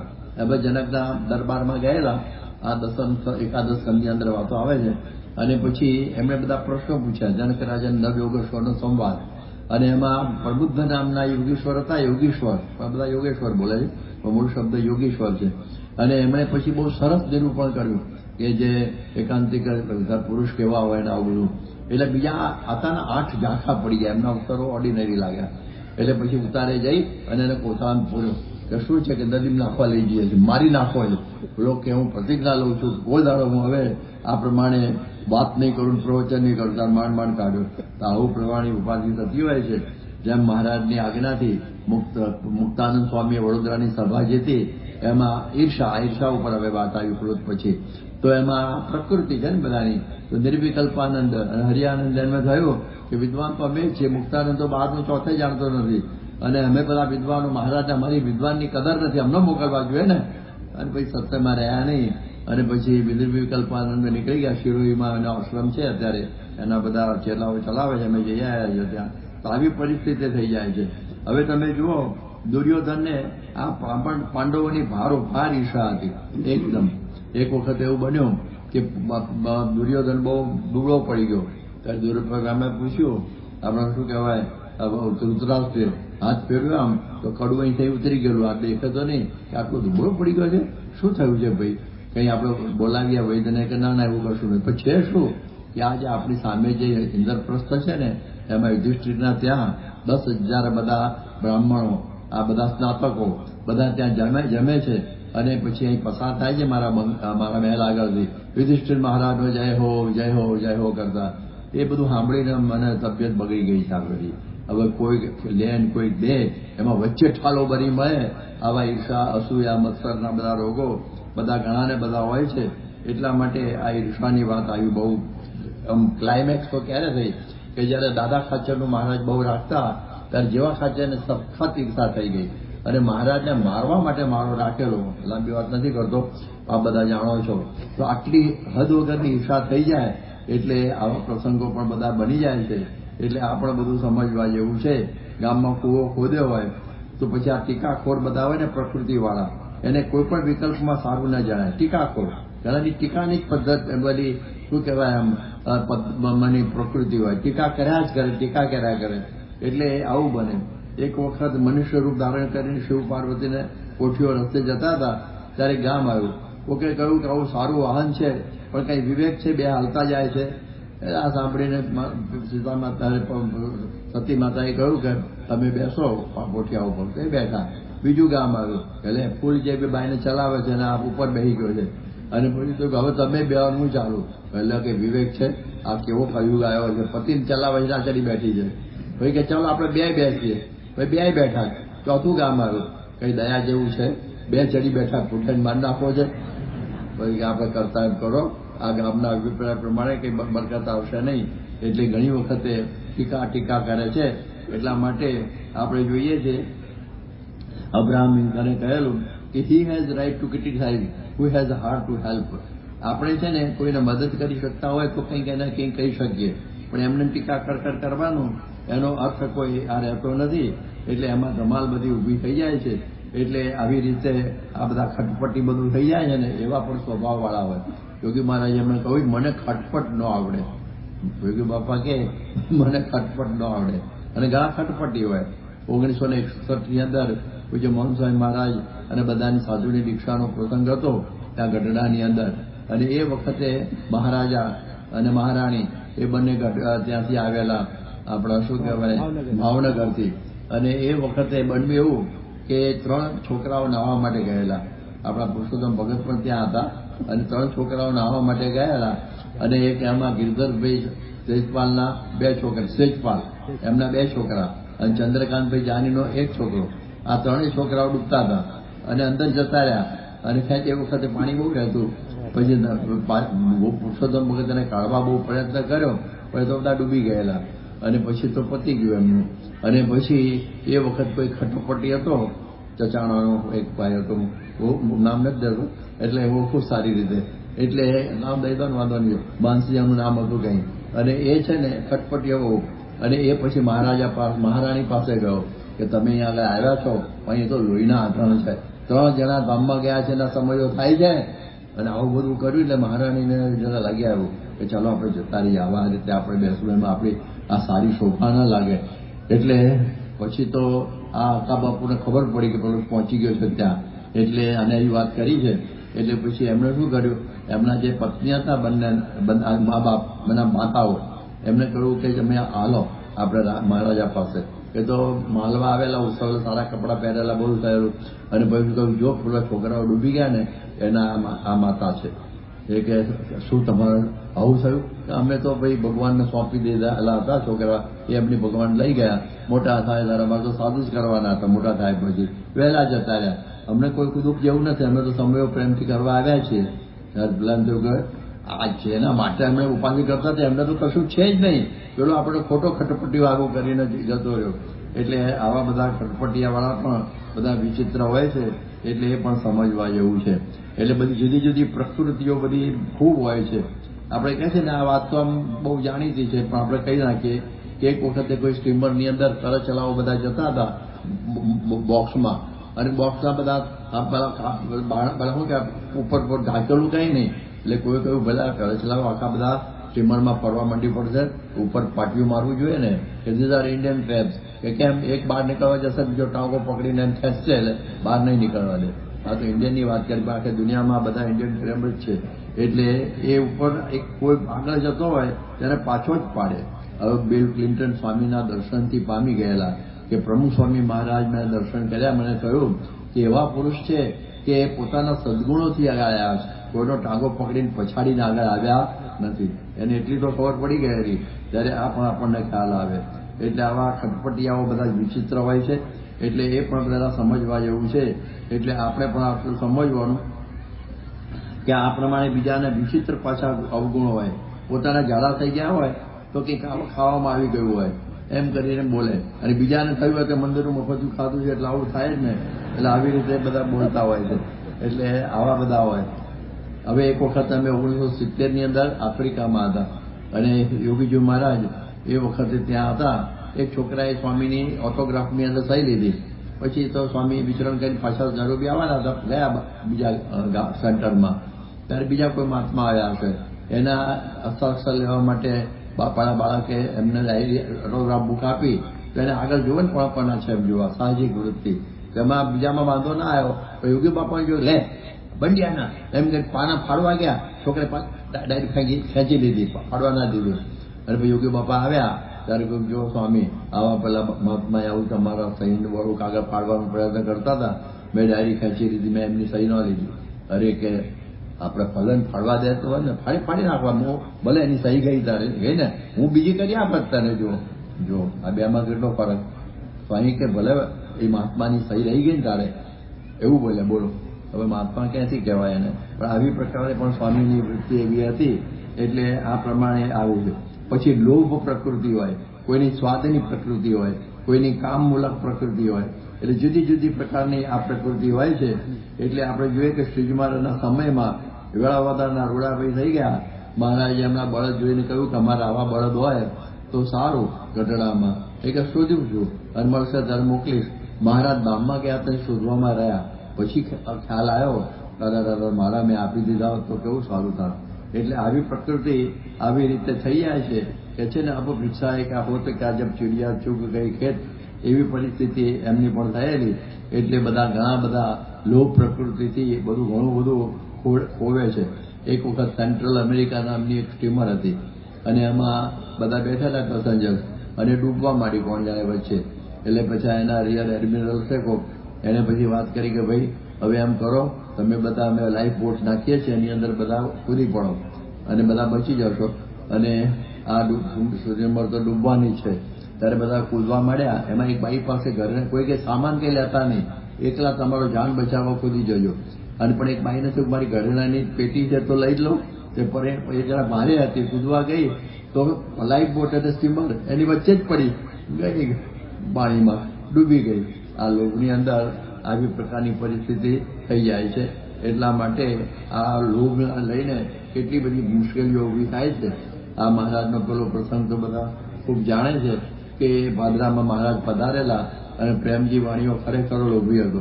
જ્યાં મહારાજ જમવા જાય તો રાજાના હજારો બધાને ઘેર જમવા લાભ લે. બધા કે આ કોઈ દાડો રસોઈ લે આપતો નથી. તો કે એને શાના આસક્તિ છે કે પેંડા એને બહુ ભાવે. એટલે કહ્યું કે પ્રેમજી આ પેંડા 500 છે એ તમે જમી જાઓ. કે એમાં હું એ તો હું જમી જ જાઉં ને. અને કે ભાઈ રહે તો અરે શેનું રહે.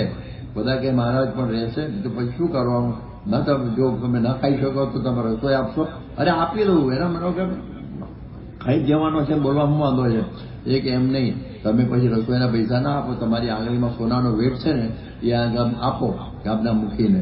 પેલો આપ્યો અને પછી તો જમવા બેઠો અને 400 તો ખાઈ ગયો. પછી છેલ્લા 3, 4, 5 પેડા વધ્યા ને આમ ખલાસ થઈ ગયો અને પછી તો ખાઈ શક્યો નહીં. અને પછી મહારાજે એની રસોઈ લીધે પાર કરી. અને એ વખતે કે ભાઈ આ છોકરું કોઈ લાવવાનું નહીં, એક માણસ જ આવવાનું. અને પછી કોઈ વરિયાળી પછી મહારાજે કહ્યું કે એમાં રસોઈમાં વરિયાળ ક્યાંથી આવી જમ્યા પછી, જે છે આટલું જ છે. પણ મહારાજે એનો લોભ મુકાયો. આવા કેટલાય બધા લોભી વ્યક્તિઓ અમે બી જોયેલી છે. ત્યારે આવા બધા પ્રસંગો બનતા હોય છે. એટલા માટે આવું ઘણી વખત સત્સંગમાં પણ આવું બની જાય. એક વખતે સંવત 1952 સાલની અંદર ગઢડામાં જલજીડીનો સમય હતો અને ભગતજી મહારાજ ત્યાં સમયે પધારેલા અને એ વખતે ત્યાં 1000 રૂપિયાની રસોઈ આપવાની હતી. આ પ્રસંગ છે ને એમના જીવન ચરિત્રમાં નથી ભગતજીના, પણ શાસ્ત્રીમાના રેકોર્ડિંગમાં છે. અને એ વખતે શાસ્ત્રીમાં ભગતજીએ કહ્યું કે નડિયાદના નાગર હતા ઝવેરલાલ ઉલ્લાસરામ મહેતા, કાઠોદરા નાગર પર ચુસ્ત એમના શિષ્ય. એને કહ્યું કે ઝવેરલાલ તમે 500 આપો અને 500 બધો સંઘ આપે. કે ભલે. એટલે એને ઘર દઈને 500 રૂપિયા આપી દીધા. સંઘે ભેગા કરતા કરતા 13 રૂપિયા ખૂટ્યા. 13 રૂપિયા ખૂટ્યા. એટલે ભગતજી બોલે એમાં શું કે ઝવેરલાલ તમે 13 વધારે આપી દો. ના, 1 પૈસો નહીં, મારા ભાગના મેં આપી દેતા, તમે કહ્યું એટલે આપી દીધા. 1 પૈસો નહીં, માન્યા જ નહીં. ત્યાં પછી 64 થી મનસુખરામ એના પિતા વિશ્વનાથ ભાઈ આવ્યા અને સ્વામી 13 રૂપિયા આપી દો ને, 13 આપી દીધા. એ પતિ ગયા પછી જે મૂંઝવણ થઈ અરે 13 રૂપિયામાં ભગવતજી ઉદાસ થઈ ગયા. અને પછી તો જુનાગઢમાં ભીમ એકાદશીની 12 પાણાની એ બહુ મોટી રસોઈ એમણે આપી. પણ આગળ છે ને બુનસે બગડી હોસ્તે ના સુધરે જેવી વાત થઈ, બધા યાદ કરીએ છીએ ને આપણે. એટલે આવા બધું થાય છે. સ્વાદની પ્રકૃતિઓ પણ એવી વિચિત્ર હોય છે. એની તો બધી ઘણી બધી વાતો છે કે ભૂંડ કેરાળાનો જે લાખો દરજી, એને જે અત્યારે આપણી સંસ્થામાં લવ્યો દરજી કહે છે. આ ભૂંડ કેરાળા એટલે જૂના સાવરની બાજુમાં આવેલું ગામડું આજે પણ છે. હવે એને પણ આ જે સ્વાદની બધી પ્રકૃતિ હતી એમાંથી પત્ની ખોવાનો પ્રસંગ આવી ગયો. આવો જ આધુનિક એક લવ્યો મુંબઈમાં થઈ ગયો અમારા સમયમાં. એનું નામ હતું ગૌતમ ગાસ્ટે અને એની પત્ની હતી સાવિત્રી. એને સુંદર કઢી બનાવી અને ગૌતમને ભાવી ગઈ. એ ઓફિસે જતા કહેતો ગયો કે સાંજે મારા માટે રાખી મૂકજે. અને પત્નીને પણ કઢી ભાવી ગઈ એટલે ખાઈ ગઈ. એના માટે સાંજે અસર ફરી બનાવી. પણ પેલો વહેલો આવ્યો કઢીમાં અને જોયું કે કઢી છે નહીં. એવો ગુસ્સો ચડ્યો, ત્રીજામાંથી ફેંકી દીધી. એની પત્નીને મરી ગઈ. એ પછી આર્થર રોડની જેલમાં ગયો. આ પરિસ્થિતિ બધી થાય છે. એટલા માટે સ્વાદની પ્રકૃતિને લઈને ઘણી બધી મુશ્કેલીઓ બને છે. ઘણી વખત આપણા ત્યાં બધા મંદિરોની અંદર પણ વીઆઈપીની અંદર ધમાલ થતી હોય છે કે મને વીઆઈપીમાં સારી રીતે જમવાનું તો બધું હલકું જાય પણ આ પ્રમાણે એમાં પણ ધમાલ બધી થતી હોય એટલે આ બધું સ્વાદ છે. ડાયાબિટીસ સખત થયો હોય પણ ગરમા ગરમ જલેબી ઉતરતી હોય કાં તો પ્રસાદ ભગવાનનો મંદિરનો પ્રસાદ એ સર્વ દુઃખાના હાનિ રસ્તો પજાય છે. પ્રસાદમાં તો બધા પ્રકારના દુઃખો બંધ થઈ જાય કરીને ધમધમાઈ ગયા એટલે આવું બધું બને. એક વખત એવું બન્યું, મહર્ષિ ચરક હતા ને, એમણે એની સાથે બધા એના વિદ્યાર્થીઓ ભણતા હતા. ચરક એટલે મોટા વૈદરાજ ચરક મહર્ષિ, અને આ બધા ભાવિ બધા વૈદો થવાના હતા, ડોક્ટર. એટલે એને બધાને સમજાવતા હતા કે જો કયું કઈ રીતે કહેવું બધાને. તો કે તમે દર્દીને સામ નિરામની વાત કરજો. સામ નિરામ, શું ખાવું શું ન ખાવું, કેમ ખાવું, કેટલું ખાવું, ક્યારે ખાવું, કેવી રીતે ખાવું, એ સામ નિરામની તમે વાત કરજો એટલે એને કોઈ રોગ નહીં થાય, દર્દીને કોઈ રોગ નહીં થાય. એટલે બધા એમના શિષ્યો છે ને રડવા માંડ્યા, બધા ધ્રુસકે રડવા માંડ્યા. એટલે કહ્યું કેમ ભક્તો, આપણા મારા શિષ્યો, તમે વાલા શિષ્યો રડો છો કેમ? કે જો અમે આવી વાત કરીશું અને કોઈને રોગ નહીં રહે તો પછી અમારો ધંધાનું શું? પછી અમારી પાસે આવશે કોણ? પછી બધા હારા જતા હોય તો પછી કેવું રીતનું થશે? ત્યારે ચરક હસીને બોલ્યા કે વસ્ત, તમે ગમે એટલી સામ નિરામની વાત કરશો ને, પણ મનુષ્યની સ્વાદીની પ્રકૃતિ એવી છે કે પાશે જ નહીં. એ ગમે એટલું એને ડાયાબિટીસ થયો હશે પણ એ બધું ગળ્યું મંદિરમાં કે ઘેર એ ખાઈ જ જશે અને તમારો ધંધો બંધ નહીં થાય. માટે વાતો કરજો. અને વાત સાચી છે. સ્વાદની પ્રકૃતિમાં આંખ ખોવાની થાય, પછી કંઈ હાર્ટ એટેક આવી જાય, મેગ્નેરિન થઈ જાય, કંઈ કિડની આગીભાઈ થાય તો પણ બધા ચલાવીને ચલાવતા હોય છે. એટલા માટે આવી બધી વાત છે. એટલે આ પ્રકારની બધી સ્વાદની વાતો તો બધી ઢગલા બંધ છે. આ પ્રકૃતિ છે, એ સ્વાદની પ્રકૃતિ પણ આપણને હેરાન પરેશાન કરી દે છે. એટલે એમાંથી બચવા જેવું છે. ગુણાતીતાનંદ સ્વામીએ એક વખતે એક મંડળને વંથલી મોકલ્યું અને મંથળીમાં ગયું 25-30 સાધુ છે અને એ વખતે કલ્યાણભાઈને બધા રસોઈ મોકલી અને પછી એ બધા વિવાદ થયો. પેલા તો કંઈક ત્યાગ ભર્યા કે દાળ રોટલા કરી નાખો ને, પેલો કે ના હવે રસોઈયા મોકલી છે, ઘી ના બધું છે, લાડવા કરીએ તો કે શીરો કરીએ. બધાની રૂચિ જુદી જુદી થઈ અને ઉપર બધા જુદા જુદા ચૂલા હળગાયા. નીચે ડોહા જેવા 2-3 સાધુ બેઠેલા. કલ્યાણભાઈ આવે કે ક્યાં બધા શાસ્ત્રી પુરાણી બધા કે ઉપર એ ઉપર ગયા તો બધા ચૂલા ધમધમતા હતા. તરત સમજી ગયા બધી વાત હોશિયાર હોય ને. આ સ્વામીને કાગળ લખ્યો, સ્વામી આ મંડળને જલ્દી પાછું બોલાવી લો, આનાથી કંઈ સમાસ નહીં થાય. અમારા ઘેર છે ને 60 માણસ એક રસોડે જમે છે અને કંઈક આગુ પાછું થાય બોલાચાલી ત્યારે અમે કહીએ કે તમે તો એક બાપની પ્રજા છો, એક અમારી બધા છો ને, તો એમાં શું આ જૂનાગઢમાં કેટલા બધા મા બાપની જુદી જુદા બધા સાધુ આવ્યા હોય જુદા જુદા ઘરથી અને એ બધા એક પંગતે જમે છે, જુદા જુદા કુટુંબમાંથી આવેલા. તો તમે તો એક જ કુટુંબના છો, તમને શું તકલીફ થાય છે આવું અમે સમજાવીએ છીએ. પણ અહીં આગળ જોશે અમારા બધા દીકરાઓ દર્શન કરવા આવશે તો હોય તો બીજી જુદી રસોઈ થાય છે તો અમારા ઘરમાં જુદા ચોખા થઈ જશે. માટે મંદિરને પાછું બોલાવી લો. આવી રીતની પણ બધી થાય છે બાબતો. એટલે આવા બધા વિચારો થાય. જીવ પાણી માત્રામાં કામનો ભાવના બહુ પડેલી હોય છે. પશુ પંખી દેવ દાનવ માનવ બધામાં, જેને અંગ્રેજીમાં સેક્સ્યુઅલ ઇન્સ્ટિંક્ટ કહે છે ને, એ બધામાં પડેલી જ હોય છે. એમાં પછી વિવેક રહેતો નથી, એને વિવેક ન રહે. મેઘદૂતમાં કહ્યું ને કામાર્થાહી પ્રકૃતિ કૃપણા ચેતના ચેતનેશું. જે પેલો યક્ષ વાદળા સાથે પોતાની પ્રિયતમાને સંદેશો મોકલે છે. વાદળા કે સંદેશો કહેવાના છે પણ એવું બધું. સ્વામી કે સુરતમાં સાંજે નજરા નાખવા ન જાય તો ખાધેલું પડશે નહીં. એ ગુણાતીતાનંદ સ્વામી વાત કરેલી છે. એટલા માટે વાણીનો વિવેક પણ બહુ સમજવા જેવો છે. ઘણા બધા આખા બોલાવે, એ બોલીને બગાડે. એક વખતે એક ભાઈના ત્યાં મહેમાન ગયા અને દૂધ આપ્યું તો પછી કે પીવાનું તો ના મારે નથી પીતું, મને રુચિ નથી, મને પથ્ય નથી. અરે પીલો ને એમાં હું આ મહેમાન તરીકે આવ્યા છે, હું બગડી જવાનું. કે ના હવે કે તમે પીલો ને, અમે સમજીશું કે આ પ્રમાણે પાડાને પીવડાવી દેવાના હતા તો તમે આવી ગયા મારી નાખ્યા, ક્યાંથી પેલો પીવો. એટલે આવા બધા ભેગા થયા હોય એટલે આવું બધું થાય. એક વખતે આચાર્ય સ્વામી નવસારીમાં અને હું બે ગામમાં ગયેલા. હવે તો બધા બનેલા પ્રસંગ છે, નામ નથી જતો. અને ગામમાં ગયેલા અને હરિભક્તે અમને વાત કરી કે મારે ત્યાં એક મોટી સંસ્થાના કોઈક આવેલા અને પછી 2000 રૂપિયાની સેવાની વાત થતી હતી. અને એ વખતે કહું હા આપીશ. ત્યાં તો પેલા આવેલું કહું હું સવારથી વડોદરાથી નીકળેલો અને અત્યાર સુધી કોઈ યજમાન મળ્યો નહોતો. આ તમે પહેરવેલા બોકડા મળી ગયા, આ પહેલો બોકડો અહીંયા આગળ મળી ગયો. આ પેલા 2000 પાછા લઈ લીધા કે મને બોકડો બનાવ્યો કે બલીનો. એટલે બોલવામાં આવું બધું થાય છે. એટલા માટે પ્રિય વાક્ય પ્રદાનેન સર્વે તુષ્યંતિ જંતવ તસ્માત તદેવ વક્તવ્યમ વચને કા દારિદ્રતા. મીઠું બોલવાથી બધા રાજી થતા હોય તો પછી આમાં આપણે જ બોલવું. યોગીજી મહારાજ તમે જુઓ, વાણી અમૃતથી ભરી મધુસમી સંજીવની લોકમાં. મધુ જેવી વાણી એમની. પટાપાલી સાહેબ, ડ્રાઈવર સાહેબ દરેકને પ્રેમથી એ રીતે બોલાવે. જરા પણ કોઈને તોછાઈથી બોલાવવાની વાત એમને નહીં. એટલે પ્રિય વાક્ય હંમેશા બોલતા. એટલે આપણને એનો અનુભવ બધો થયેલો છે. એટલે આ રીતની સ્વામીની વાત છે. હવે આપણે જોઈએ કે આપણે કોઈક સ્વયંસેવકો હોય અને પછી બધા કોઈક મહેમાન આવ્યા અને પેલા બધા કથા વાર્તા સાંભળવા આવ્યા હોય અને બધા સાચવતા હોય અને કંઈક રસોડા ઉપર ઉભા હોય સ્વયંસેવક અને પેલો બિચારો કંઈક મોડો આવ્યો હોય, કથા પૂરી થઈ ગયો હોય અને પછી સીધો રસોડામાં જાય ને પછી અને પેલો બોલે ખાવા જ આવ્યા છો, કથા તો સવારે થઈ ગઈ, ક્યાં હતા એ વખતે.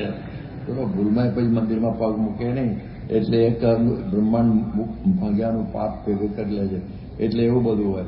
ઘણાને બહુ જૂઠું બોલવાની પ્રકૃતિ હોય. પોતાનું જે કાર્ય સિદ્ધ કરવું એને વારે વાર કહેવાની પ્રકૃતિ હોય.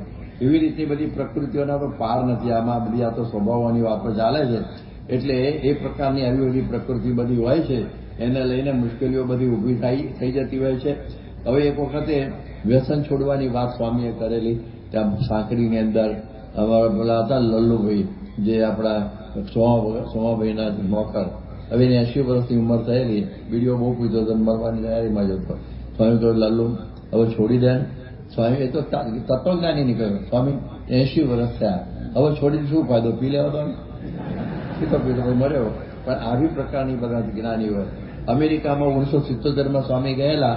એક નાનું ભાઈ કરીને હતા, એમાં આપણા સંતો એમની પાછળ પડેલા કે તમે બીડી સિગરેટ છોડો. પેલા ભાઈ બધું અકળાઈને કે તમે બહુ કહેતો તો બૈરી છોડી દો પણ બીડી નહીં છોડે. કેમ? એમ કે બીડી હું નાનો હતો ત્યારથી પીવું છું, બૈરી પાછળથી આવેલી છે. એટલે આવી પરિસ્થિતિ થઈ છે. એટલે આવી બધી પ્રકૃતિઓની અંદર ઘણી બધી મુશ્કેલીઓ હોય છે. એટલે કહે છે કે પ્રકૃતિઓ કેવી હોય છે કે તુંડે મતિર ભિન્ના. જેટલા મનુષ્ય એટલી બધી પ્રકૃતિઓ હોય. દરેકના મગજના જુદા જુદા વિચારો. જેમ દરેકની ફિંગરપ્રિન્ટ સરખી આવતી નથી, એવી રીતે જેટલી વ્યક્તિ એટલી છાપો, એમ જેટલા માણસો એટલા એના વિચિત્ર બધા સ્વભાવો. એટલે મેન ઇઝ આ ટેમ્પરામેન્ટલ એનિમલ જેવું છે. એટલે કોકનો તુરો સ્વભાવ હોય, કોઈનો ખારો હોય, કોઈનો આકરો હોય, કોઈનો અકારો હોય. એવી રીતે જુદી જુદી પ્રકારના બધા સ્વભાવો મળે. કોઈ ચંચળ હોય તો કોઈ શાંત હોય, કોઈ માણસુડા હોય તો કોઈ અતળા જ હોય અને માણસો ગમે જ નહીં કીધી. કોઈ નિખાલસ હોય તો કોઈ મીઠા હોય, કોઈ સત્યવાદી હોય તો કોઈ જૂઠા બોલાવો, કોઈ ફૂલણસી હોય તો કોઈ અલગારી હોય. પછી કોઈને ગપ્પા મારવાની ટેવવાળા હોય તો કોઈ હરિગુણ ગાવાની ટેકવાળા હોય. એવી રીતની બધી જુદી જુદી પ્રકારના આ બધા સ્વભાવો હોય છે. એટલે એ બધી સ્વભાવનો મેળો થઈ ગયો હોય એ આપણને બધો બહુ દુઃખી કરતો હોય. યોગીજી મહારાજ વિવિધ પ્રકારની પ્રકૃતિવાળા માણસોની વાતા એક વખત અડવાળમાં કરેલી એમણે. એમાં કેટલાક તાળિયા હોય એ વાતમાં તાળી દે, કેટલાક ગાળિયા હોય ગાળી દીધા કરે, કેટલા લાળિયા હોય બીડીઓ પીવે, કાળિયા હોય રાતે 12 વાગે ખાતર પાડે, લબાડિયા હોય જેમાં ભૂવો ભરાડીને ભગત ત્રણે ભેગું હોય, ફૂલિયા હોય આમ કરું તેમ કરું, બળા થાકે પણ શેકડો પાપડ ભાંગતા ના હોય, ફટાકે હોય સારા કપડાં પહેરીને ફર્યા કરે, ચપાટિયા હોય એટલે સભામાં બેઠા હોય તો ચટપટી થયા કરે, હકડા ના બેસે, ઘણા ઊંધિયા હોય ઊંધું મારે. આવી બાપાએ અઠવાડિયામાં 1959માં બધી જબરી વાતો એક મારે કરેલી. એટલે એવી પ્રકારની જુદી જુદી પ્રકારની પ્રકૃતિ આ બધી હોય છે. એક વખત યોગીજી મહારાજને કોઈ સંતે કહ્યું, સ્વામી પેલો મને બહુ જેમ તેમ બોલે છે, તમે કોને મને જરા પેલું કે સારું કહી દઈશ. પછી બીજા દિવસ ઘણા તો આવ્યો, પેલો મને આવું કહ્યા કરે છે, તમે કોને એને આ કહી દઈશ. તો 2-3 થયું એટલે સ્વામીએ કહ્યું, ગુરુ તમે સુધરી જાઓ, મારે કેટલાને કહેવા જવું બધું. એટલે આ ભલા તો જગ ભલા જેવું થાય. એટલે આવી પ્રકારની વાત છે. અવધનો રાજા હતો જેમનો નવા વાજ્ય દલી, અતિ રંગીલો સ્વભાવ. કોઈ એમને કહ્યું કે આપણા રાજ્યમાં મસ્જિદની જગ્યાએ મંદિર થવાનું છે. મસ્જિદની જગ્યાએ મંદિર બાંધવાની લોકો હિમાયત કરી રહ્યા છે બાબરી મસ્જિદની વખતની. ત્યારે એને કહ્યું કે મંદિર બન્યા મસ્જિદ બને, इसमें હમે ક્યાં, હમ તો ઈષ્ટ કે પૂજારી હૈ. રંગીલો એને પડેલી જ નહીં, આવા હોય બધા. એટલે ઘણા બધા ખાયાનું ખોદવાની પ્રકૃતિવાળા પણ આ હોય છે. આવા બધા થાય. આપણે બધા પ્રથમ 10મું વચનામૃત બધા જાણીએ છીએ સેવકરામનું. સેવકરામ હવે યોગીજી મહારાજ મને એક વખત છે ને આ બધા વચનાથ ગોખાઓ કે મારા 262 તમારી પાસે ગોખાવા મળી ગયું તો આખું 262 પણ તો શરૂ કરાવ્યું અમે પહેલા વચનાથ હું પહોંચ્યો નથી ઠેર સુધી પણ એમાં પહેલું લે અમુક મને આપે અને પછી મોડે લઈ લે પોતે જ પાઠ લેતા અમે મોજી દળ ને બાજુ ફરતા હતા સર્જક પર ને બધા એમાં પહેલું આવ્યું બીજું આવ્યું ત્રીજું ચોથું પાંચમું છઠ્ઠું સાતમું આઠમું નવમું 10મું આવ્યું ને સ્વામી કે આનંદની અંદર લાઈનમાં લેતા 11મું ગોગ જોયું કેમ કે મહારાજને ભાર બહુ ઉપડાવે ને એને આપણી લાઈનમાં લેવો નહીં એનો અત્યારે ગોગતા નહીં એટલે પછી એવું મને કહેલું આ સેવક રામ હતો મહારાજ કહે છે કે અમે વેંકટાદ્રી સેતુબંધથી રામેશ્વર જતા હતા એમાં સેવક રામનો સાધુ મળી ગયો અને એ વખતે એને ભાગવત બધું ભણેલો પણ માંદો પડ્યો એની પાસે 1000 રૂપિયાની સોનામર હતી પણ ચાકરીનો કરનારો કોઈ નહીં પછી અમે કહ્યું તમે ચિંતા કરશો નહીં અમે ચાકરી કરીશું અને પછી તો એને લોહીખંડ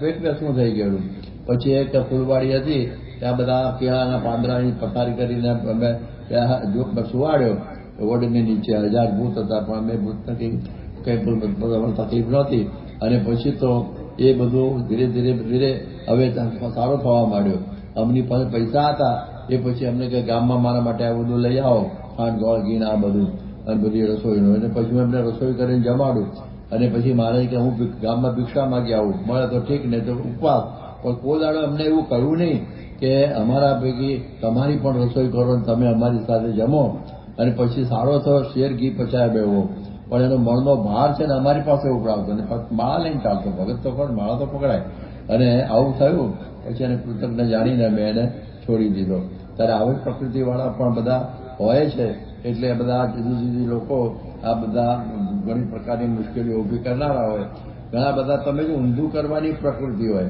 અહીં થૂકવું એમ લખ્યું હોય ને થૂકવું નહીં તો ત્યાં જ થૂંકતો હોય એવી પ્રકારની પિચકારી મારે ત્યાં આગળ યોગીજી મહારાજની બોધ કથામાં એક વાત આવે છે કે અવળચંડી બાઈ હતી એના ધણી કંટાળી ગયેલો જે કામ કરે તે ઉલટું જ બધું કરે બધું ઉલટું કરે એટલે ખાટલો પાથરનું કરે ઊંધો પાથરે પાણી માંગે તો પથરો આપે એના પાપમાંથી છૂટવું હતું એક વખત એવું બન્યું એ બંને નદી ઉતરતા હતા અને નદીમાં પૂર આવ્યું એ બાઈએ કહ્યું ભેંસનું એને કહ્યું ભેંસ ભેગી હતી એટલે ભેંસ કંઈ કરે અંદર કે ભેંસનું પૂંછડું પકડી રાખજો એને કહ્યું પેલી બાઈને એટલે બાઈ જે કે એને ઉલટું કરવાનું એટલે આ છોડ્યું થોડું તું કે એને પકડવાનું ગઈ ખંભાત ના ખાય હા થઈ ગયું એટલે આવા બધા ભેગા થયા હોય છે હવે એક વખતે યોગી મહારાજ બીજી વાત કરતા કે ગધેડા અને ઊંટને ભાઈબંધી થયેલી ગધેડા અને ઊંટની બે સાથે ચારે કરે આ બધું થાય હવે એક વખતે થયું ગધેડાએ કહ્યું કે હું રોજ એક ખેતર ખાઉં છું ઊંટભાઈ ચાલે તો અમે મારી સાથે કે ભલે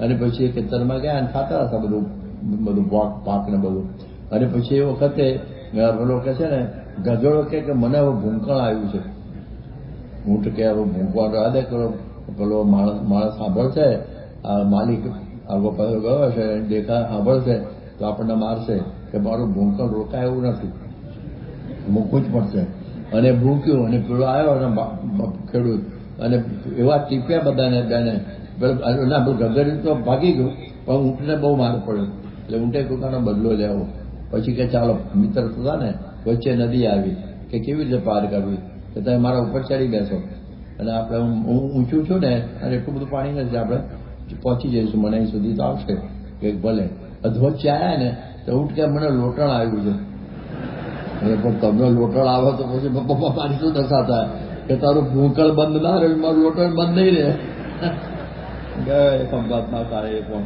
એટલે આવી પ્રકારની પરિસ્થિતિ હોય છે એટલે આવો વાત એક યોગી બાપાની કથામાં જ બધું આવે છે એક વખતે એક માળ હતું ને એમાં બધા માણસો બધા બેઠેલા અને એમાં એવું બનેલું કે એમાં એક ઊંટ પણ અંદર હતું મોટું વાણ હતું ને ઊંટ પણ હતું અને આજુબાજુ ઘાસ પર ઊંટ બેઠેલું અને એ વખતે એક વાદી હતો ને મદારી એ આવ્યો છેલ્લે કે આવી જા એટલે આવી ગયો એની સાથે વાંદરું હતું હવે વાંદરું તો ચટક જાવું હોય એટલે જયારે નદી મધ્યમાં આવી ત્યારે પેલું ઊંટ છે ને ઊંઘતું હતું તેના નસકોરા છે ને ઊંચા ની જતા ઊંટ આમથી આમ એટલે વાંદરું મારું જબરું છે તો ત્યાં આગળ ઘાસ પડ્યું હતું ને એમાંથી એક સળી લીધી અને એના નાકમાં ફેરવી એટલે ઊંટ ભડક્યું ઊભું થઈને બમ થયું બધા ડૂબ્યા એટલે સત્સંગમાં ઘણાને આવી સળી કરવાની ટેવ હોય છે એ સળી ના કરી છે ને તો ઘણી પ્રકારે શાંતિ રહે અમુક એવા નવરા હોય છે ને, આવા બધા જ હોય, એટલે આવા બધા ભેગા થયા હોય. હવે એક વખતે ગુણાતીતાનંદ સ્વામી વાત કરે, એ સુજજ્ઞાનંદ કરીને સંત હતો, સુજજ્ઞાનંદ, એને બધા કુબેરો કહેતા, એનું પૂર્વાશ્રમનું નામ હતું. હવે સંડાસ જાય ને તો ખાડા ઉપર ના બેસે, બાજુઓ બેસે, અને એને સુસરી કાબા અંદર નાખતું હતું.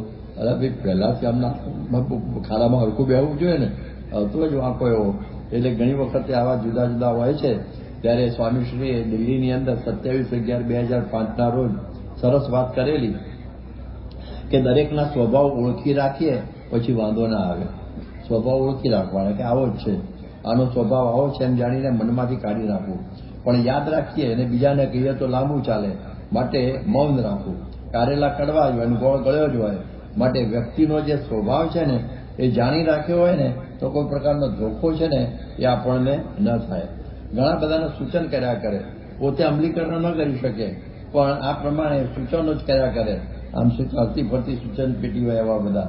ઘણા બધા માટીના ઢેફા જેવા હોય, ઢેફું પાણીથી પલળે અને પેશાબથી પલળે, એટલે આવાની વિચારધારા સ્થિર ના હોય.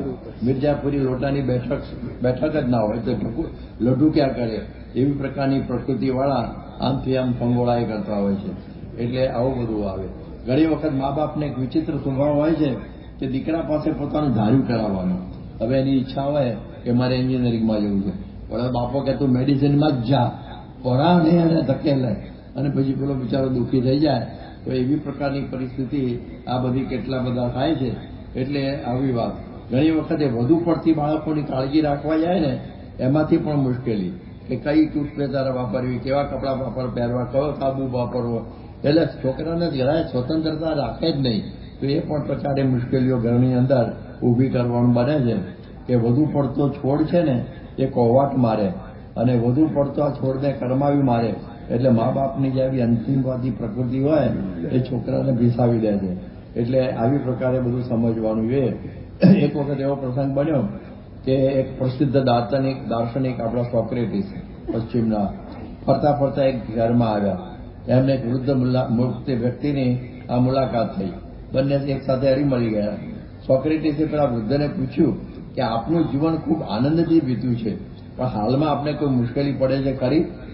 ત્યારે પેલા વૃદ્ધે સોક્રેટિસને તરફ જોઈને હસાને કહ્યું, મારા પરિવારની જવાબદારી મેં આ પુત્રોને સોંપી દીધી, એટલે નિશ્ચિંત છું.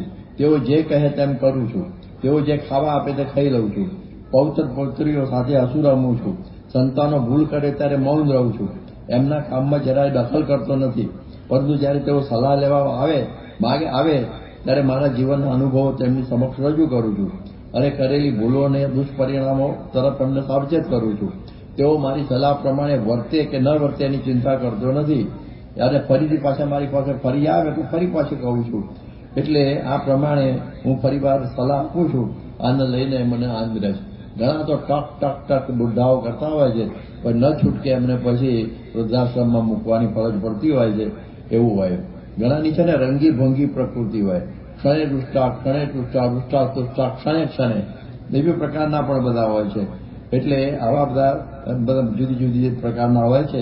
શ્રીજી મહારાજ કે મારી એવી પ્રકૃતિ નહીં, ઘણા વખત સુધી આનો સ્વભાવ જોઉં પછી એમ થાય કે ભાઈ આ બરોબર છે કે નહીં એવું, પણ તરત જ એવા અભિપ્રાય લઈ લેવા એવું મારી પ્રકૃતિ મહારાજ કે નથી. એટલે ઘણા બધાની મેલિશિયસ પ્રકૃતિ હોય, મેલી પ્રકૃતિ હોય, એવી પ્રકૃતિ. ઘણી વખત બધા અધિકારીઓ હોય, આ ગાંધીનગરમાં હોય દાખલા તરીકે, અને પછી કોઈક ભૂજથી આવ્યો હોય બિચારો સામાન્ય માણસ, અને પછી એનું બધું કામ કરવા માટે ત્યારે કે ભાઈ જો કાલે આવજે. એ સાહેબ અત્યારે બતાવવાનું છે, ભૂજથી આવું છું, રાતે ક્યાં રહું, ક્યાં ખાવું, ક્યાં કરું, હું કાલે પાછું હું કેવી રીતે આવું? એ કે કાલે એટલે કાલે.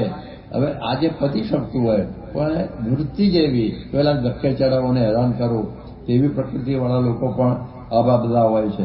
આપણે જોઈએ કે અમેરિકાની અંદર એવી પ્રકૃતિ છે, પેરેનોઇયા, એટલે એવરીબડી ઇઝ અગેન્સ્ટ મી, મારાથી બધા મારા વિરુદ્ધમાં છે, એવી પ્રકૃતિમાંથી લઘુતા ગ્રંથિ જન્મે છે, અને એમાંથી મુશ્કેલીઓ ઊભી થાય. હવે જોઈએ ને વહેમની પ્રકૃતિ લોકોમાં બહુ હોય છે. વહેમ એટલે વહેમ છે ને આંતરરાષ્ટ્રીય પ્રકૃતિ છે વહેમની. ભારતમાં છે એવું નહીં, બધે જ દેશ પ્રદેશમાં જુદી જુદી પ્રકારના વહેમ હોય છે.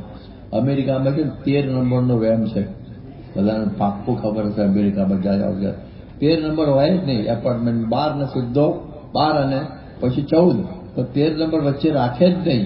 કારણ કે એમાં જે રહે મળ્યો જ સમજે છે લોકો. એટલે આવું મોટું આમ કહેવાય ને બુદ્ધિશાળી શહેર છે, બુદ્ધિશાળી પ્રજા છે, તો આવી વહેમેલી પ્રજા આજની તારીખે પણ છે. પછી આ તમે જુઓ એરલાઇન્સની અંદર 13 નંબરની સીટ જ જોવા ના મળે. જાપાનમાં 4 નંબર અપશુકન ગણાય છે. આપણા ભારતમાં પહેલા વિધવા સ્વામી મળે તો અપશુકન કરતા હતા. પછી અમુક વારે મુસાફરી ન થાય, અમુક મકાનમાં ભૂત છે એટલે ન ખરીદાય, એવી બધી ઘણી પ્રકારની પરિસ્થિતિ કે ભાઈ આ બારણું છે બરોબર નથી એટલે પેલા આવ્યા વાસ્તુવાળા એ પાછા ફેરવા આવે ને કેટલા પૈસા અંદર નાખી દેવાના થાય. એટલે વહેમનું કોઈ અવસર નથી હોતું, પરંતુ જેને ભગવાનનો દ્રઢ આશરો થયો છે એને કોઈ વહેમ નડતો નથી. એટલે મહારાજે આવા બધા અંધશ્રદ્ધા, વહેમ, વ્યસન વહેમ બધું છોડાવ્યા. એવી રીતે એમને આ પ્રકારે આ સમાજ ઉપર બહુ મોટો ઉપકાર કરેલો. ફ્રોઝન થોટ્સ નામના એક સામયિકમાં અધીર્યા પ્રકૃતિની એક વાત સમજાવી.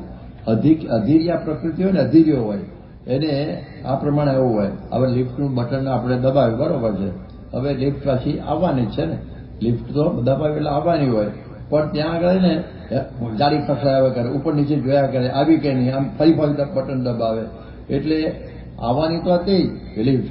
એ સ્ટ્રેસ આવી ગઈ પણ સ્ટ્રેસફુલ સક્સેસ કહેવાય. સ્ટ્રેસફુલ એટલે કે આ રગવાટ ભરી સફળતા હોય અને બીજી શાંતિથી ઊભી રહે વ્યક્તિ કે આવી દબાવી એટલે એ લિફ્ટ આવવાની જ છે. પણ આવી પ્રકૃતિ બધી હોય એટલે ઘણી વખત આવું બધું થાય. હવે ઘણી વખત લિફ્ટ આગળ છે ને માણસો બહુ ધમાલ કરે, ઝઘડો કરે, હજી લિફ્ટ આવીને આમ પેલો એટલે એક મકાન માલિકે બહુ બધો ફ્લેટ આખો અંકુલનો માલિક એને બહુ સરસ કર્યું. એક પૂર્ણ કદનો અરીસો છે ને લિફ્ટ આગળ મૂકી દીધો, પૂર્ણ કદનો અરીસો. એટલે પછી જોયા જ કરે લોકો, ઝઘડવાનું બંધ થઈ જાય. એનું પોતાનું સ્વરૂપ જોયા ને એમાં આવું બધું થાય. એટલે આવી પરિસ્થિતિ પણ બધી હોય છે. આપણે દૂધ બાપા પ્રમુખ સાહેબ કહેતા કે રાત્રે દૂધમાં મેળવા નાખ્યા પછી કલાકે આંગળી ફેરવીએ તો દહીં ના થાય, સંપોદા થઈ જાય. એટલે એમાં પણ જરા વિવેક જોઈએ. અને સ્વામી ઘણી વખત બોલે છે ને કે ભાઈ અમે આવ્યા સાધુ થવા અથવા હરિભક્ત થયા, ક્યારે અમારી બ્રાહ્મણી સ્થિતિ થશે, એકાંતિક ધર્મ ક્યારે સિદ્ધ થશે. અને સ્વામી કહેતા કે સુતારને લાકડું આપ્યું હોય એને મૂળ આવશે ત્યારે ગળી દેશે, પડ્યો રહે દરબારમાં, ધક્કા ધણી ના ખાય, કોઈ દે આવે લહેરમાં તો કામ તરત થઈ જાય. એટલે જરા શાંતિ રાખવાની. અધીર્યા પ્રકૃતિની બધું માથાઉટ છે અને એમાં હેરાનગતિનો પાર નથી. એટલે આ પ્રકારે ઉતાવળીનો અધીરાપણું આ યુગના બહુ મોટા પેલા રોગ છે. ગુણાતીતાનંદ સ્વામી વખતે પણ હવે એક પ્રસંગ બનેલો કે ચરોતરના 2 પટેલો ગુણાતીતાનંદ સ્વામીનો સત્સંગ કરવા માટે આવેલા અને એવું એમને નક્કી હતું કે આપણને આત્મજ્ઞાન સ્વામી આપે છે, એનાથી બહુ શાંતિ થાય છે. એટલે આત્મજ્ઞાન લેવા માટે 2 જણા ચરોતરના પટેલો આવેલા. એમને તમાકુ રાખેલી અને દીકરાને કહેલું કે તમાકુના ભાવમાં કંઈ આવું થાય તો અમને જણાવજો કાગળ લખીને, એટલે અમે આવીશું. કારણ કે તમને અનુભવ ઓછો હોય એટલે કેવી રીતે ગ્રાહકી સાથે વાત કરવી, બધું પટાવવું એ અમને ફાવે, એટલે અમને પત્ર લખજો એટલે અમે આવી જઈશું, અમે આત્મજ્ઞાન લેવા જઈએ છીએ. એટલે કે ભલે. અને ત્યાં તો સ્વામી સાથે ત્યાં આવ્યા અને કથા વાર્તા રોજ સાંભળે, બધું થાય. ત્યાં તો પછી છોકરાનો કાગળ આવ્યો, 15 દાડા થયા કે તમારું આત્મજ્ઞાન લેવાઈ ગયું હશે અને અત્યારે જેમ તમાકુ લેવાનું એમ, અને અત્યારે આ તમાકુના ભાવ વધતા જાય છે માટે તમે જલ્દી આવો. તેને સ્વામીને કહ્યું, સ્વામી તમાકુના ભાવ વધતા જાય છે માટે તમે જલ્દી આત્મજ્ઞાન આપો તો અમે ઘેર જતા રહીએ. ત્યાં બેસો ફરી શાંતિ રાખો તો પછી થોડો વખત તમને આત્મજ્ઞાન આપીશું, તમે અત્યારે શાંતિ રાખો. ત્યાં મહિનો થયો, ત્યાં છોકરાનો અર્જન્ટ કાગળ આવ્યો કે તમાકુના ભાવ ફાટતા જાય છે અને તમે નહીં આવો તો બધું આગું પાછું થવાનો સંભવ છે. એટલે એ તરત જ સ્વામી પાસે પહોંચ્યા, સ્વામી અમને ઝડપથી આત્મજ્ઞાન બ્રહ્મજ્ઞાન આપી દો, તમાકુના ભાવ ફાટતા જાય. હવે સ્વામી કહ્યું રાખો ઉભારો, આ બધા બેઠા છે એમને પૂછો, આ બધા સાધુ બધા કે શું કામ આવ્યા છો? કે એમને તો બ્રહ્મજ્ઞાન મોક્ષ માટે બધા આવ્યા છે અહીંયા આગળ. અને એમને કે એમને પૂછો કેટલા વર્ષથી છે? તો ઘણા 20 વર્ષથી સાધુ થયેલા, જેમ અમે બેઠા 64 વર્ષના તો સાધુમાં, એટલે કે આટલા બધા 20 વર્ષથી સાધુ તારે આત્મજ્ઞાન લેવા આવ્યા છે એમ કરો. આ છે ને આ બધાનો નંબર આવવા દો, પછી તમારો નંબર લાગશે. એક બાજુ તમાકુ સાટવવી છે અને એક બાજુ આત્મજ્ઞાન લેવું છે, એવી અધીરાઈથી આત્મજ્ઞાન મળી જાય નહીં. એટલા માટે આવી બધી પ્રકૃતિ આવા મોક્ષ માર્ગમાં અધીરાઈ ચાલે નહીં. એ તો બધું થવાનું છે, નક્કી જ છે. આપણને વચન આપ્યું છે યોગી બાપાએ બધાને એકાંતિકમાં સિદ્ધ થઈ જશે, બ્રહ્મની સ્થિતિ થઈ જશે, પણ આપણે રાહ જોવાની હોય અને આપણી તૈયારી પણ ઓછી હોય અને પછી વાળા ન જોઈએ તો આવું બધું થઈ જાય. એટલા માટે અધીરિયા પ્રકૃતિ હોય ને, પ્રકૃતિ હોય આમ અર્થ વગરની અધીરાઈ હોય.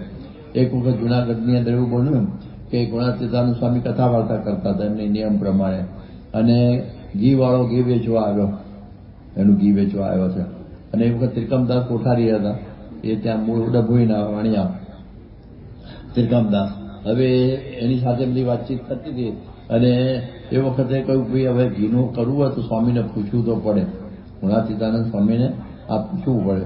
એટલે પછી એની સ્વામી પાસે ગયા કે સ્વામી આ પેલો ઘી વાળો આવ્યો છે, સ્વામી કે કથા ચાલે છે ને એ કથા પૂરી થાય ને પછી આપણે એટલું કરીએ. અને આ કોઠારીની અધીરાઈ બહુ હતી અને કંઈક સ્વામી હવે તમે જો નહીં આપણે કરીએ ને ઘી વાળો વયો જશે, ઘી વાળો વયો જશે, જતો રહેશે. હવે સ્વામી કે ભલે જવું હોય તો જતો રહે, પણ કથા પૂરી થયા પછી જ આપણે એનો સોદો કરવા આવીશું. પેલો પાછળ જ હતો ઘી વાળો, એ કોઠારીની પાછળ જ ઉભો હતો, આ સાંભળી ગયો. એને કહ્યું સ્વામી સ્વામી મારે કોઈ પ્રકારની ઉતાવળ નથી, મને તો શાંતિ છે અને આજે તમારી કથાઓનો લાભ મળે છે. આ તો તમારા કોઠારી અધીરિયા થઈ જાય છે, બાકી મારે તો એક સામટું ઘેર વેચાય તો મારો તો ફાયદો થઈ જાય. સ્વામી કહ્યું આવા હોય છે, આવી અધીરાઈ પ્રકૃતિ કથાની અંદર પણ વિક્ષેપ કરાવે એવી પ્રકારની પરિસ્થિતિ હોય છે. એટલે આવી અધીરાઈ વાળો સ્વભાવ પણ ઘણી વખતે હોય છે.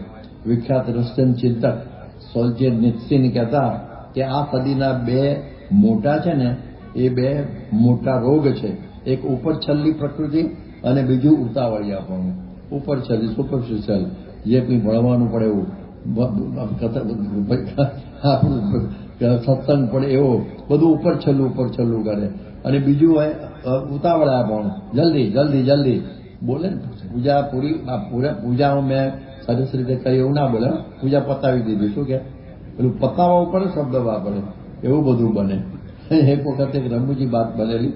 હવે સ્વામી સાથે ફરતા હતા એ વખતે સ્વામીએ વાત કરેલી કે આપણા મૈજડાની અંદર અંબાલાલભાઈ મુખી રહે, એમના દીકરા નંદુભાઈ ગયા હતા, મગે ત્યાં નહીં ચાઈ, એ અંબાલાલભાઈ મુખી છે ને અંબાલાલ નામ, અને કણભાના એક અંબાલાલ હતા કણભાના, અને એ પણ મૈજડામાં એમના ત્યાં રહેતા હતા, મૈજડા ગામમાં. અને એ છે ને એ મૈજડાના જે કણભાના અંબાલાલભાઈ છે આપણા પૂજ્ય આદર્શ જીવન સ્વામીના બધા એમના પૂર્વ સગામાં હતા.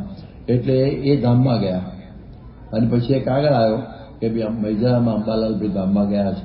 તો અમારા સ્વામી કે ને હકાભાઈની ઉતાવળિયા પ્રકૃતિ, હકા બાપુની પ્રકૃતિ બહુ ઉતાવળિયાની. એટલે એવું સમજ્યા કે પેલા અંબાલાલ મુખી છે ને એ ધામમાં ગયા છે.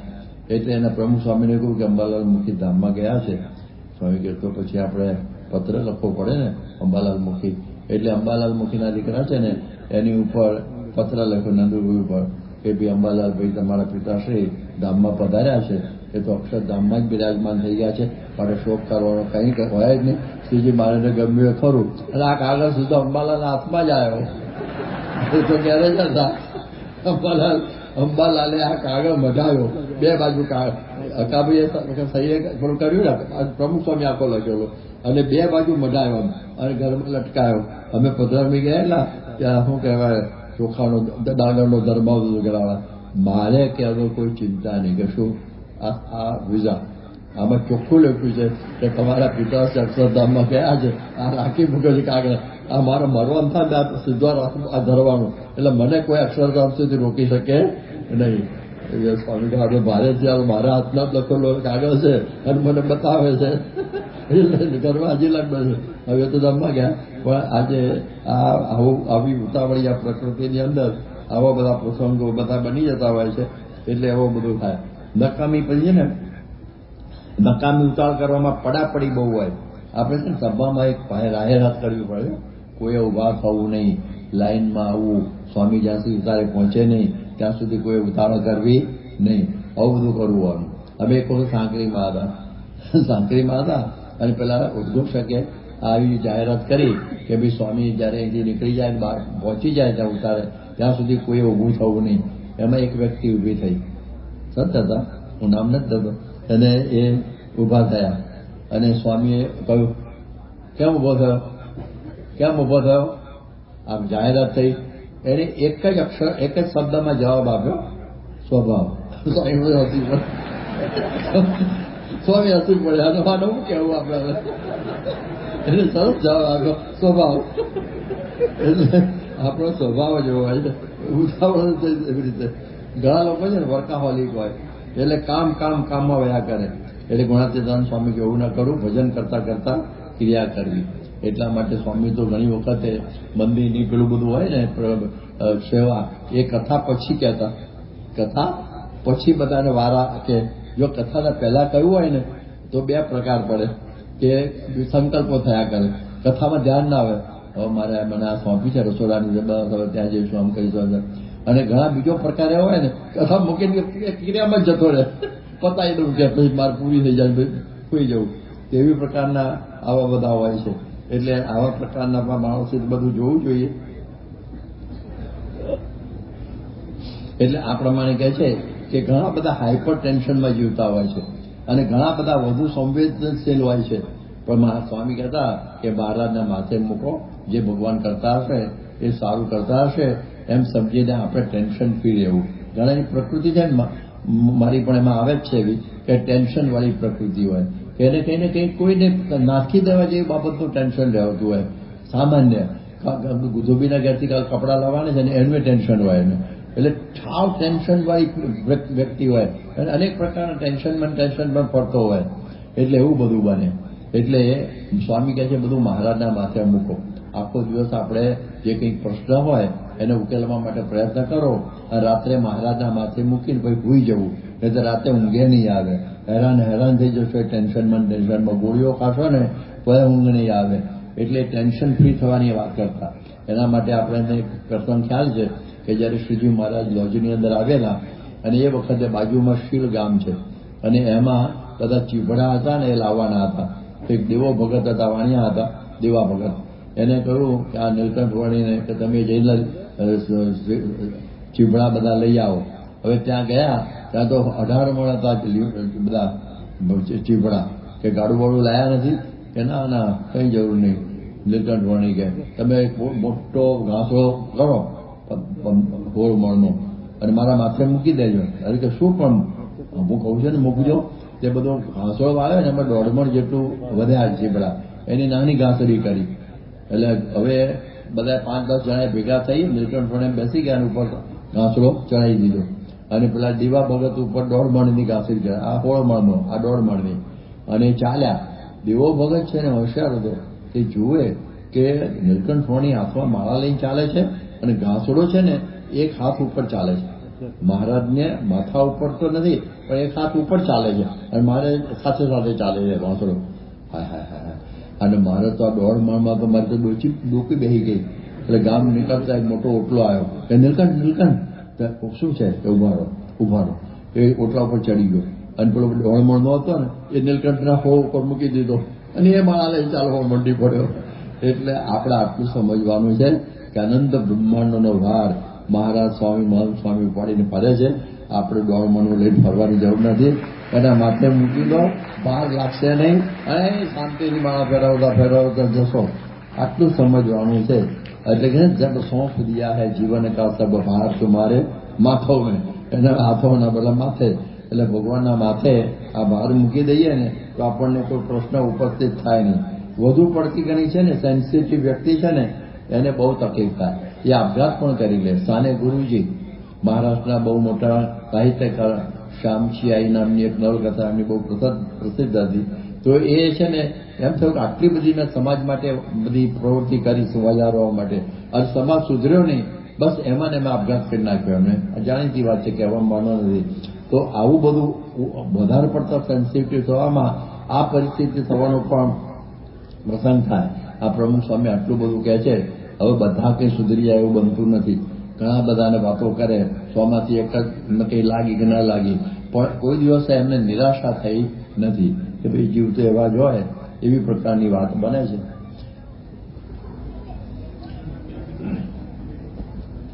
હવે શ્રીજી મહારાજ એક પોતાની વાત કરે છે હવે ઘણા બધાને સંકલ્પનો મંદવાડ હોય છે, સંકલ્પનો મંદવાડ, જેને કે સાયકિક પ્રોબ્લેમ કહે છે ને, એને મહારાજના વખતનો પ્રસંગ પોતાનો મીટ લઈ અને આપણને સમજાવે છે. આપણે બધાને ખબર છે કે વિક્રમ સંવત 1878ની ફાગણ સુદ તેજના દિવસે શ્રીજી મહારાજે આ અમદાવાદની અંદર નરનારાયણ દેવની પ્રતિષ્ઠા કરી અને પછી 2-3 દિવસમાં બીજે જ દિવસે 84 કરવાની સંકલ્પ કર્યો. અને બહુ લાંબી કથા છે, પણ ન થઈ શકે એવી પ્રકારે આવું કાર્ય એમણે સંપન્ન કર્યું અને કાંકરિયા ઉપર જબરજસ્ત 84 થઈ. આ મહારાજનું મોટામાં મોટું ઐશ્વર્ય. શ્રીજી મહારાજના 2-3 ઐશ્વર્યો ગણાય છે.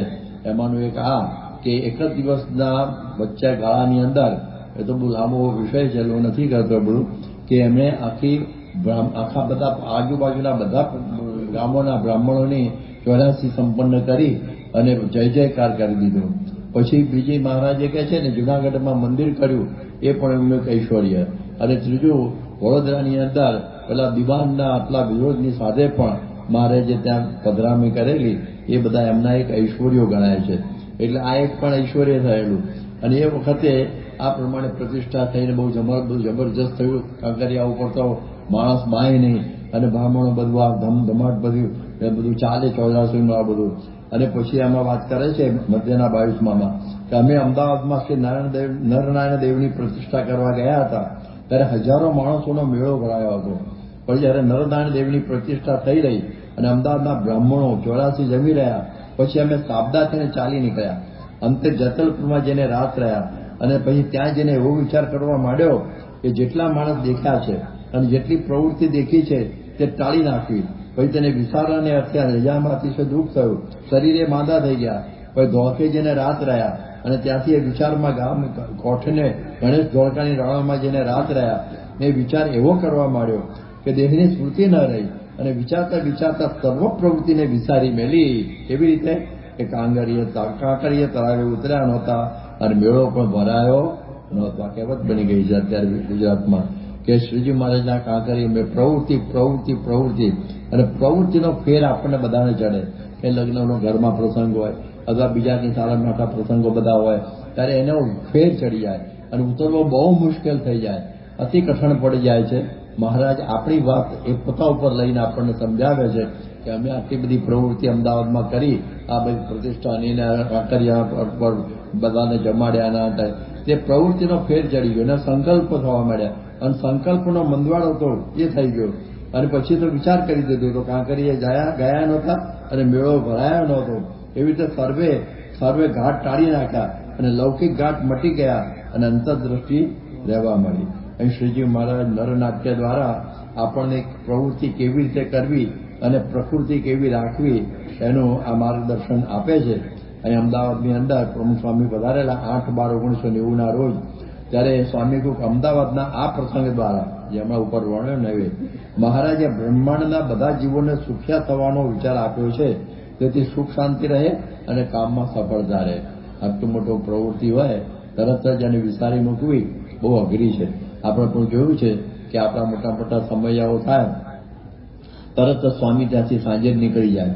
અને એક વખત મને યાદ છે કે અમદાવાદનો સમયો થયો શ્રીજી મહારાજની શતાબ્દીનો, સ્વામી તરત જ નીકળે અસલાલી પહોંચી ગયા, પછી ત્યાંથી વિચરણમાં આગળ નીકળી ગયા.